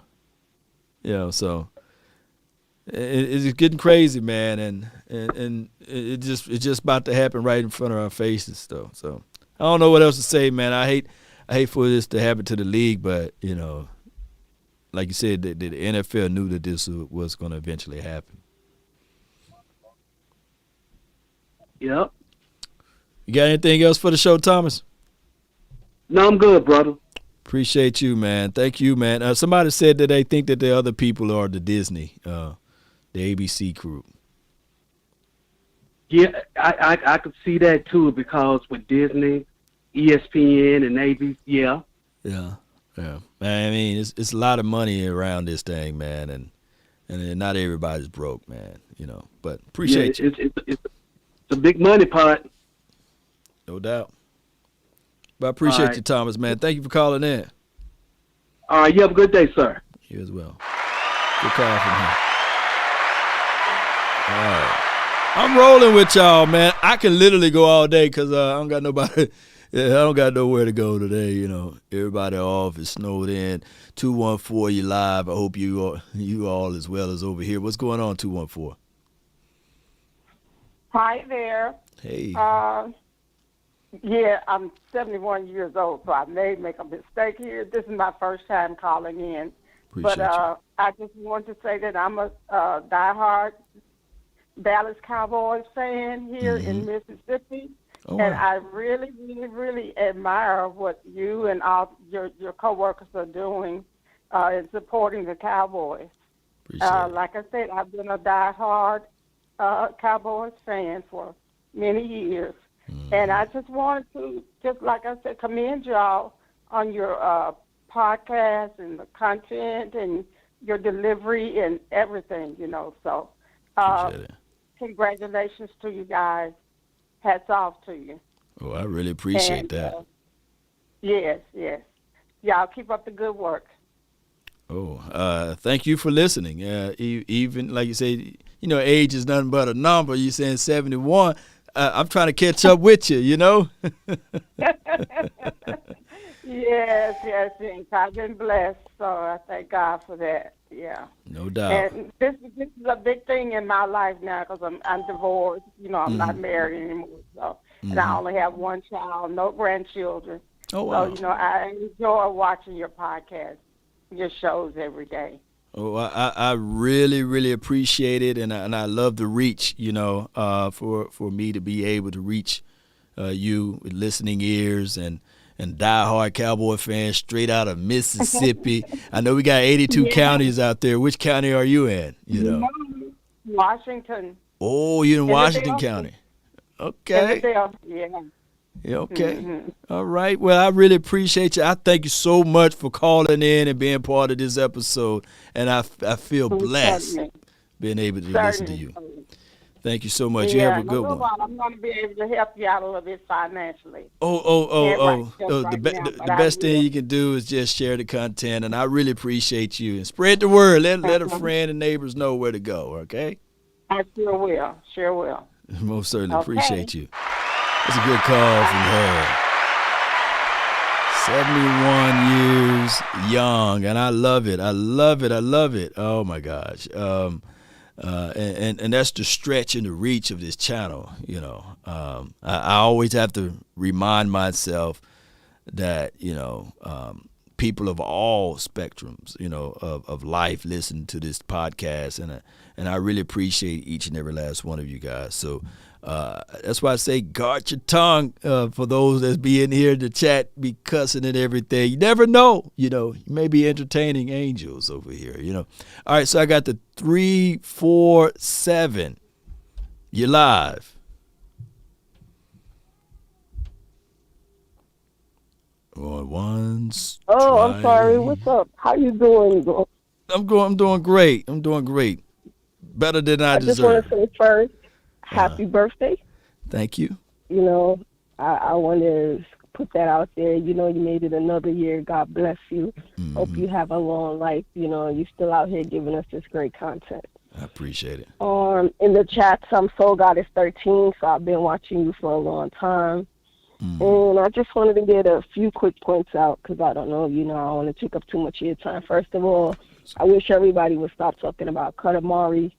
Yeah. You're really crazy with that. For me, you need to use Amari. If the coaches are not using him properly and you're paying him $20 million, you can't get mad if you're not making the numbers, if you're not getting him the ball. I put it in like your other videos. For me, 8 times out of 10, he's producing when you're giving him the ball. He rarely ever drops it. And he's doing that while he's still running the same routes that everybody knows that he's going to run and still getting separation. So there's no way you could say that Amari's not doing elite things. And you're saying that we should just cut him and trade him. That's stupid, in my opinion. The other thing is you paid Zeke. I mean, Zeke got all heart, but if he's injured and you know he's injured, and you have him signed to this long-term contract that you know there's no way you could really trade him for because nobody wants to pay that, what we're paying him, you got to let him rest and use him like a scalpel instead of a sledgehammer. Put more work on Pollard, put more work on Clemente. He's shown when he got his little time out there that, you know, he remind me, I posted of a young Marion Barber. Wow. He's squirrely, but he could still hit the you know, hit in the lanes and get them extra couple yards if you need to. Big facts, yeah. So we already have the talent on the team. We just need the coaches to use them properly. And I was like, please get rid of Moore. He already shown he's not that guy, as far as I'm concerned. You've been here, Jason Garrett's golden boy, and you really haven't done nothing. And if everybody's saying you're running the same place and I can see it and you can see it, then maybe you need to go to college, find a way to go against them college boys and get a new playbook and then come back to the NFL when you're ready. Oh, yeah, and, experience. I feel we should franchise Gallup. And I'm like, you know, we have to find a way to keep Schultz and maybe Jarwin. I don't know how that's going to work out because they're both great players. And if we could get Wilson, we might have to trade him because Gallup is a good third rounder for us. We need him he showed that when everyone else was down and he became that main guy, and all of a sudden he gets hurt, and now we're like, trade Gallup. You crazy. If you already have the talent, so what I'm collecting here, what I'm collecting here from all of your thoughts, pretty much keep the same team, just change out the coaching. Change out the coaching and maybe the interior linemen. You're gonna have to, like Connor Williams, Biotish. They're showing, you know, they're on that downslide, and maybe I don't know if you want to do that through free agency or through the draft, but you're gonna have to fix that O-line because after Dak got hurt, if you ever look at the way he throws, he had to adjust how he throws because his center of gravity is a little off. He doesn't put as much on the left side anymore, and then he re-injured his calf. It's like a golfer that got hurt, like when Tiger Woods got hurt. You saw his swing change a little bit. So it takes time for your body to get back in there, especially when he's getting hit constantly. So it makes no sense to be like, oh, they're always saying since he got in the league, he's not accurate. But I posted it. If you look at the film and the statistics, he's in the top 5 every year he's been in the league in completion percentage. And before he got injured, he was holding the record as the highest rated completion percentage for 2 years. Big facts, yep. He's beating out the GOAT. So how you saying that he's not accurate and he's not good? It's not his fault if he gets the ball in his receiving hand and they drop it. Yeah. You give it to Zeke and Zeke drop it. Come on. You're gonna tell me he's not accurate? He throws it right in the numbers. He's diming it. You're like, oh, look at that beautiful throw. Oh, drop. But so you know what's going on, right? The hardest label to get off of you are the labels that they paint you with when you first get drafted or walk onto a team. And I've seen it before, not with necessarily a Cowboys player, but it was with Steve Young. They were saying that, hey, he can never be as good as Joe Montana, but when he won that Super Bowl, then they removed that label off of him. So that's going to hurt. It stopped. And I watched the stuff that I was watching where they were talking about, when Flores stuff came out, and then they were talking about Dez saying what's going on. My thoughts on that was, Jerry, everybody loves to hate the Cowboys. It generates money. Even we're not in the Super Bowl, 90% of the content we're talking about is Cowboy content, and it's still money. They're never going to like Jerry because when Jerry came in and he sued the NFL and won, right?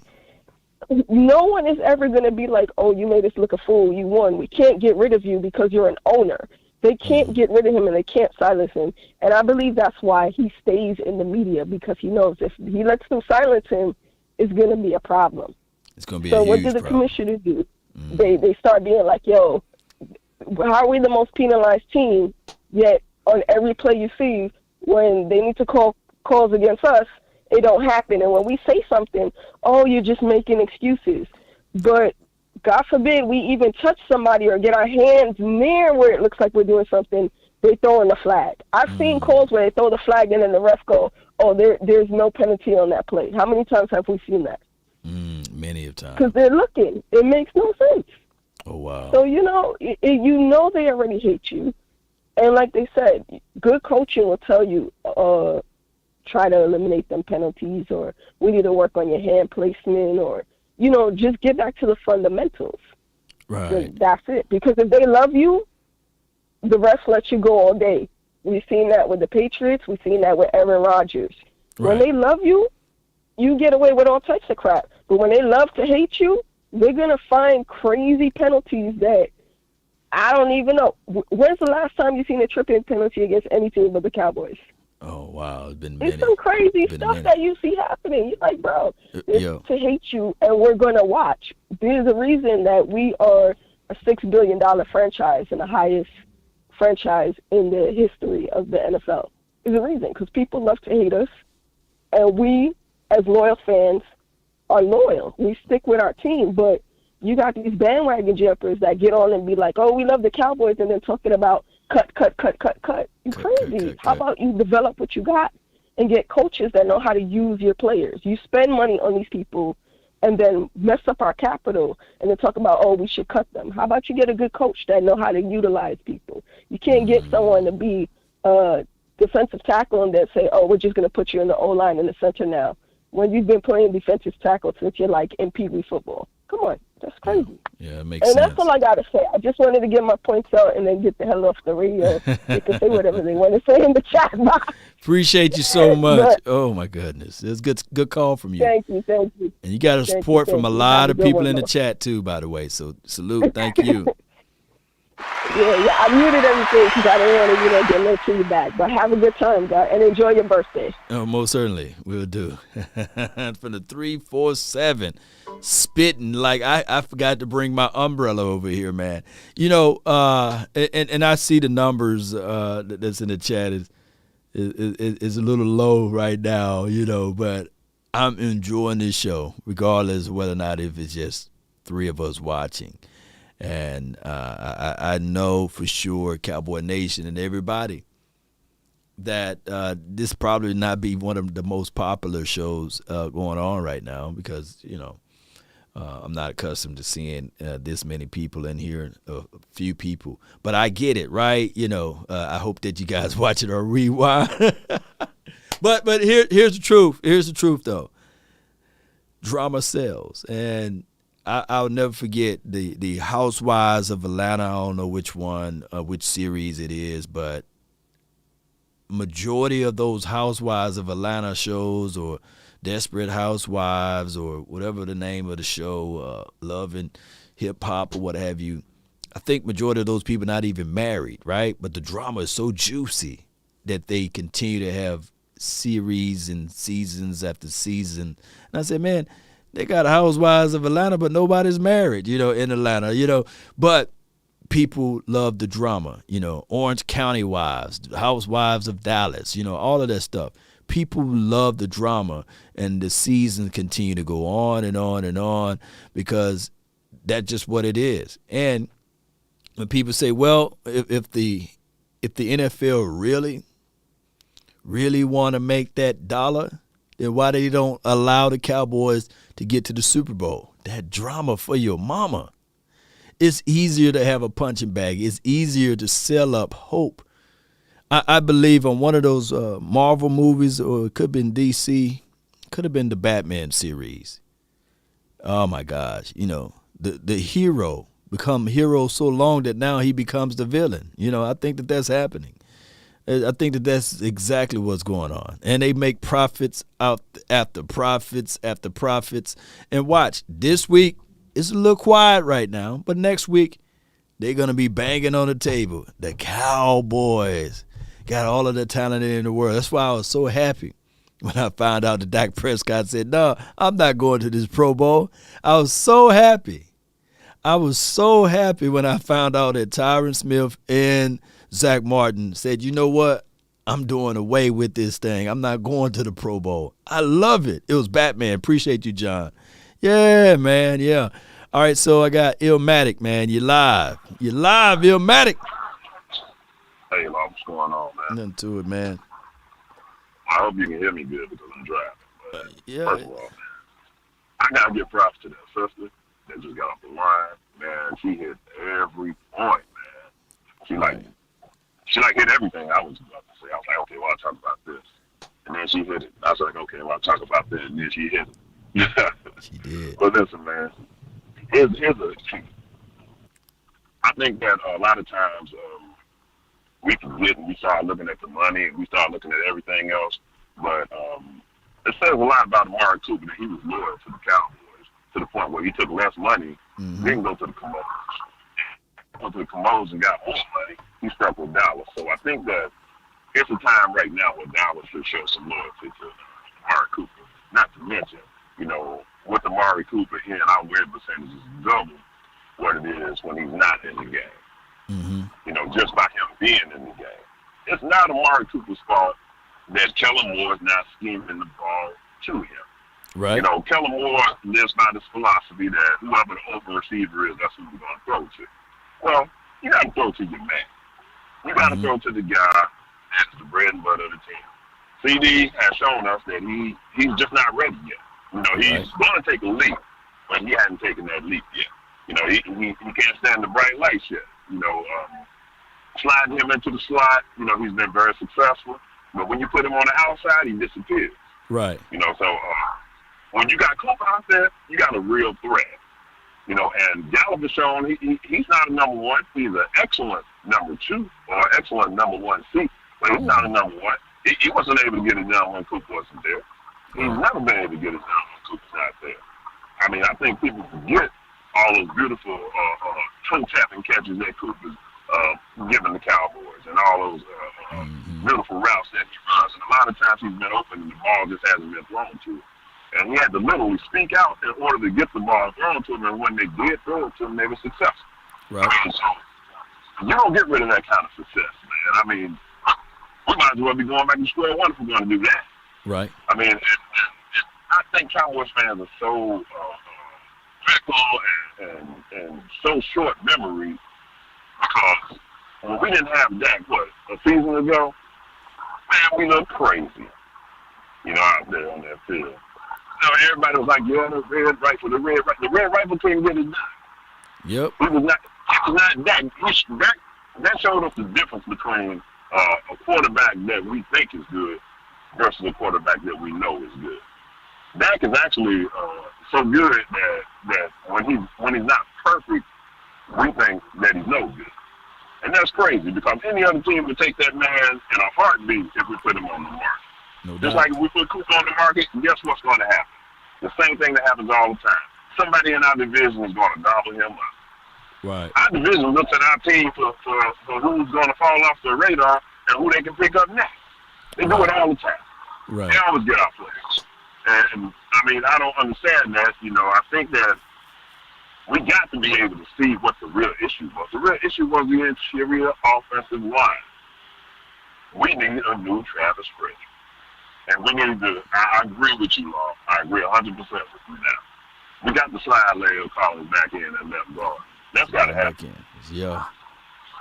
Because when that happens, we are successful. Man, that running game, that's going to open up run lanes over there. It's going to help keep Tyron healthy because he ain't got to try to chip and help Connor Williams out. And he ain't got to worry about, the tight end and helping him out so much when you got Leo Collins over there.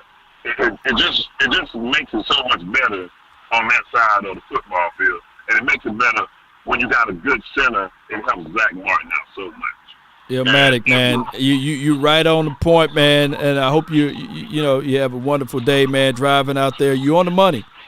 La'el Collins never gave up a sack as a guard in his career when he played guard. He never gave up a sack, and it would have been nice, man, to put that guy inside in the playoffs, right, or just before you get to the playoffs to get him in rhythm, so he won't give up a sack inside, right?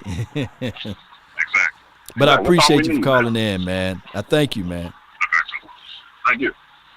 Good call from Illmatic, man. Oh my gosh, Cowboy Nation, you guys been rolling with me and rocking with me for a minute, and I really appreciate those. Tyler Lindenbaum, we would like to see what he can do on this next level.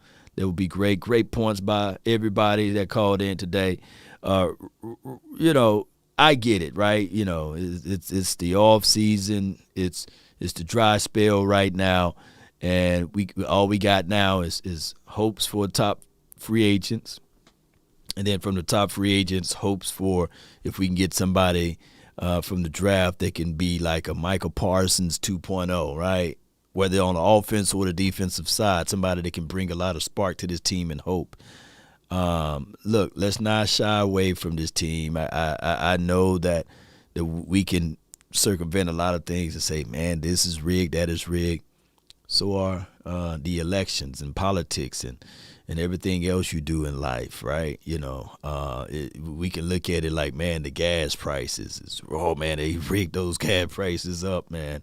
I think just around this time last year, Dallas was in very, very troublings with the gas or what have you. And there's a certain owner of a gas company say, okay, I'm going to spike the prices. So supply and demand, this is how it goes. Unfortunately, it's a capitalistic society.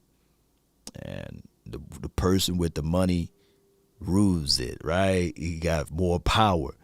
And that's just how it is, unfortunately. Everything, I can point out everything in every community. It's funny. Life is, look, they say, man, NFL rigged. Life is rigged. Life itself. You go into your private community, your poor communities, there's a check-in cash advance building in every corner. We know that they are loan sharks. We know that a person that living paycheck to paycheck don't need to be in there getting those quick payday loans. But if you go into a rich, prominent community, you don't see those payday check cashing places in those communities, right? It'll be no demand, because people know that you don't go there, and get your payday advance, So I can go at it and talk to you guys on that level. I can go at it and talk to you guys on the real estate level. I can go at it and talk to you guys on pretty much in the medical industry, they giving out, put it like this, for somebody to go get the jab, they giving away ice cream. I heard you can get a free stripper dance in certain strip clubs. You can get a whole bunch of stuff, free food. But who right now can't even pay or afford to get the dialysis machine, That's rigged, right? You'll think that the government will write out checks and say, hey, man, that dialysis, man, I know it's a lot of money. We're going to waiver it, based upon your income or based upon where you stay or how far you got to travel. That's rigged, baby. Everything is rigged, baby. That's just how it goes, unfortunately. And we think that the NFL will go untouched? Shoo. I mean, the NFL has been poisoned by avarice, greed. Life is Squid Game. Yeah. It's a Squid Game. It is, man. Look, one thing that, and I'm gonna tell you guys the truth, and I really hate to point this out, but even in my own collectively knowing of things, and the biggest thing is the black community, itself, in the poor black communities. There's a church on every corner because everybody's divided with their thoughts. Everybody want to be a leader. Come to my church. I'm the real gospel truth missionary Baptist church on the other side of the mountain. You go to those black community, it'd be 40 churches, man. 10 gas stations. Man, you could never run out of gas and faith in the black community. Too many churches. Why they don't just work together and get one church? That's just how it is. It seems as if though people have their priorities just everywhere in certain communities. Jessica said, greedy. Y'all think I'm lying? Look, you drive down there man, they got a church in every corner, man. Homeless man living right down the street. Why don't they just join these churches together, help out the homeless man, help out the people that's hungry, help out the people that have poor living conditionings? But it don't be that way, Man, it is what it is. Core team is awesome. We are good. Yeah, the core of the team. Yeah, we are awesome. In a liquor store, unfortunately, too, Jay Lombardi. Yeah. And you know what the next business thing is? I ain't trying to hate on no business, though. But them vape shops, everywhere, man. Just drive down the street. Vape here. I seen a vape shop connected to a church. You know what I'm saying? And I'm vaping for the Lord. Right, who's the zoning commissioner right here? Who allow? Who allow all of this to happen, man? I mean, come on, man. I'm gonna get my vape shop, and is attached to the storefront, in which they turned it into a church. Like what's the point? And then I'm gonna go get cigarillos at the gas station across the street. It's just how it is now. Motels and hotels too. Yep. Yep. It is what it is. Chinese restaurant. The new thing is now, if you guys ever pay attention to not just a Chinese restaurant, but yeah, Chinese restaurant. You know what they doing now? They got crab legs now, baby. You go to a Chinese restaurant, they catering to. Look, they got crab legs. You can go get you a crab leg, and they put it all in a bag with all of the sauces now. I said, they ain't used to do that 10 years ago. Now they got everything in a bag, a plastic bag with all of the juices and the sauces. I said, man, everybody taking the same business idea and flow. Get chicken and wings. Don't get by wig shops. Oh, yeah. Yeah, I've seen that. Those wig shops, everywhere. Cosmetics. That's rigged right there. We think the NFL, you think the NFL got money. Cosmetics. $1 trillion industry, man. I need to have the Law Nations, thank you for tuning in to the Law Nation Wig Center. As we take a deeper look at this lace front. Lace fronts was meant for cancer patients. Now they done turned that thing around to everybody got one. I don't know what's real now, baby. And no offense to the lace fronts, though, by the way. Brilliant, beautiful business model. Man, I need a Law Nation wigs and more. I need to set up one of those, baby.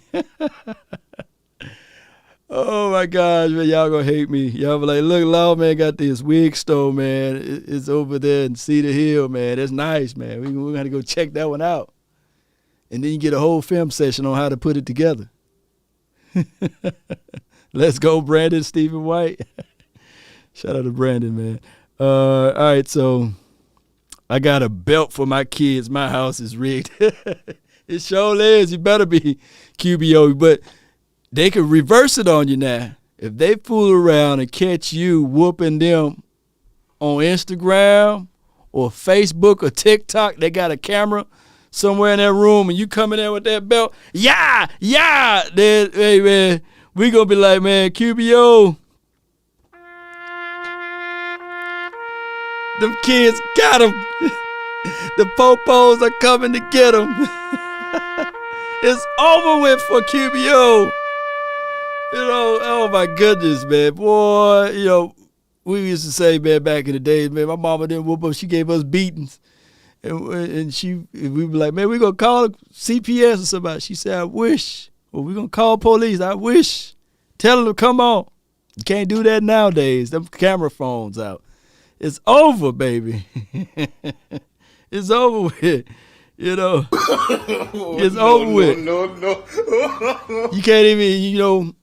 Look, we was built different. I'm going to leave you. When you go in this store, you better not ask for nothing. Then you ask for something, you know, and then you get your butt whooped, right? I'm going to leave you in the car for doing all of that asking for stuff, you know.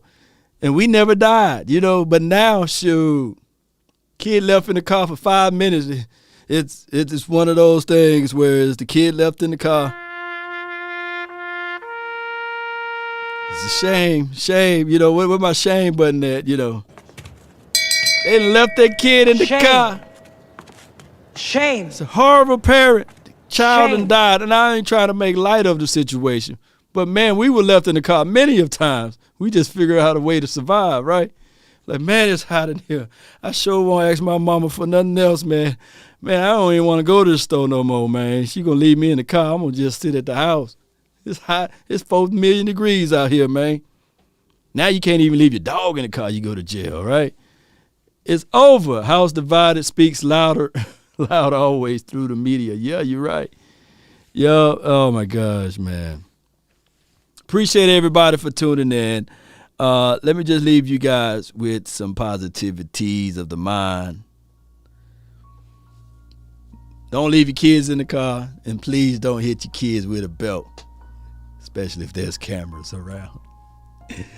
But just know that everything in life got consequences and repercussions, right? We can point the faults in anything and everything. That was my whole point of the last talk track there. This team, as much as I hate the fact that we're going to be watching the Super Bowl one more time we'll be watching the Super Bowl, sitting on our couches. We ain't the only ones, by the way. There's 30 other teams that's watching the Super Bowl, by the way. But I come here to tell you guys, we still Cowboy Nation. Remember I said this before, that we got to be like a knot on a rope, right? Only the few people that's here watching right now. I know that y'all are real ones. I know that you guys got my back. I know that you guys don't care about what the naysayers are saying. I know that you guys don't care about what's going on collectively as relates to the foolery of this team and the decision. Y'all just here for law, and I love that. So we are like that knot on the rope. When the opposing forces are pulling, we get tighter. We got a closer bond. We ain't going nowhere. We are focused. We locked in. We are here for this race. And we know it's not to the swift, nor to the strong, but it's to he that endure to the end. I recall that there was a nations of people, right, that wandered in the wilderness for 40 years. Clothes never withered. Bellies never got empty. Food would fall out of the sky. Well, I hope that we have that same love and adulations for the goal that we are rooting for. I just hope it don't take 40 years for us to wander in the desert. Our promise is coming. Our belief is out right around the corner, baby. Yeah.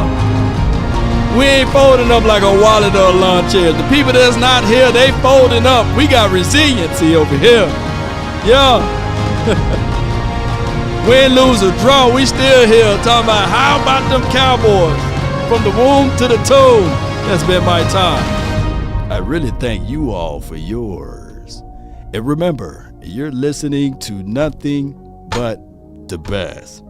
Let's go. Let's go, baby. Where me at? Where my crunk stuff at, man? Come on. Turn it up, baby. Yeah. Finish the fight. We falling, but we still fighting. You know, well, who was the guy that got knocked out? Was it Robinson? Was it Nate Robinson? We ain't Nate Robinson. Nowadays, nothing really excites me. Everybody else is not here. They are Nate Robinson. We standing back up, baby.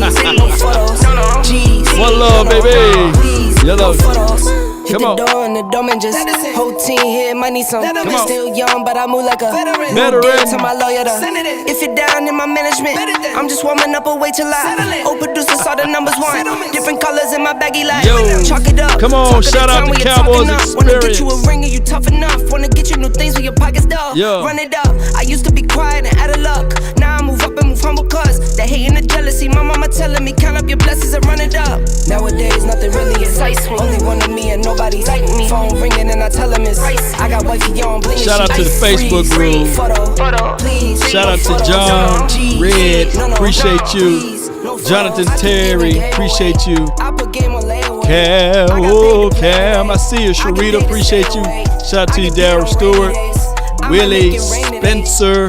Appreciate you. I'm giving a shout out to everybody that I can see. John E. Berry. Appreciate you. Sean Fisher Hill, appreciate you. Cortez, shout out to everybody, man. Shout out to you, Gina. Shout out to you, SoCal Trojan. Appreciate you, Cowboy fan. Appreciate you, Dave. Jimenez, appreciate you, Stephen White. Say it all the same, my guy. JD, that's John. Under that. Atkins, appreciate you. Ooh, come on. I need to find a world that's always spinning. Keep it in. Once I can find it, y'all gonna see my face again. But bam! Hey! Come on.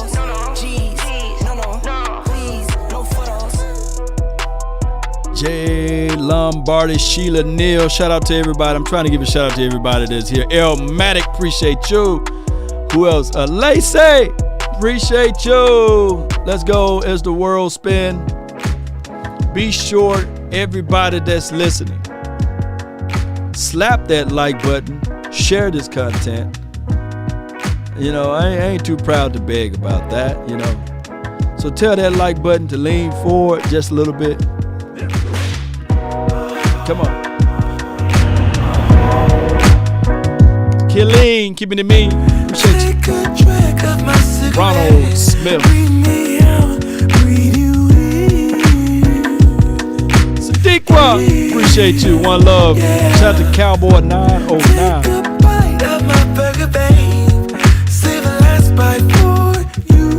And you. What we tell them? Don't let the street lights hit you all alone. Marathon show, baby. Y'all be sure to subscribe. Don't let the Cowboys Experience on the Facebook.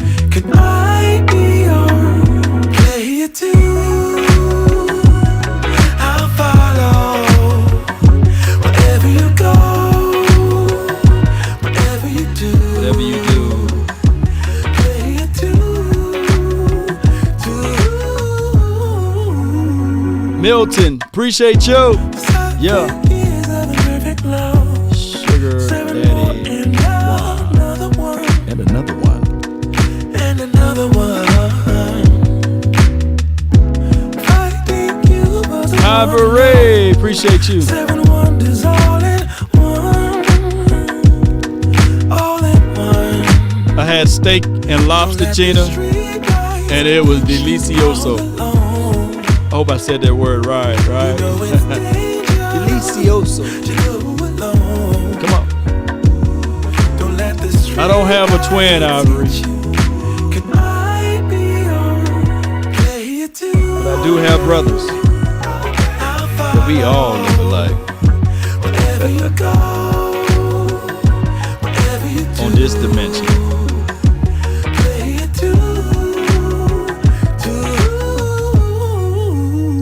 No seat belt. Appreciate y'all. Jose, what's good? Doesn't feel that far. So far, so far. If a paper crane can fly, then forever doesn't feel that far. So far, so far. If a paper crane can fly, fly on, fly on, fly on, fly on, fly on. Ooh, yeah. FBI, open up! I will be live later on tonight if everything is provided, if the weather is okay, and I will bring my brother on. We supposed to talk some free concept, and of course he's going to talk about his 49ers, and I'm going to talk about the mighty Cowboys, and we're going to talk about the draft and some philosophies as it relates to what we can do better, and of course what they can do better. But Cowboys will still be better, although they took us out of the playoff. They had the help of the aficionados, right? Fatality. No, God! We'll be later on tonight. Appreciate y'all. One love, DC for life. Let's go. Yeah. We're going to run it up. I just want to run it up. Count a check or something. I've been really in the field, let up. Yeah.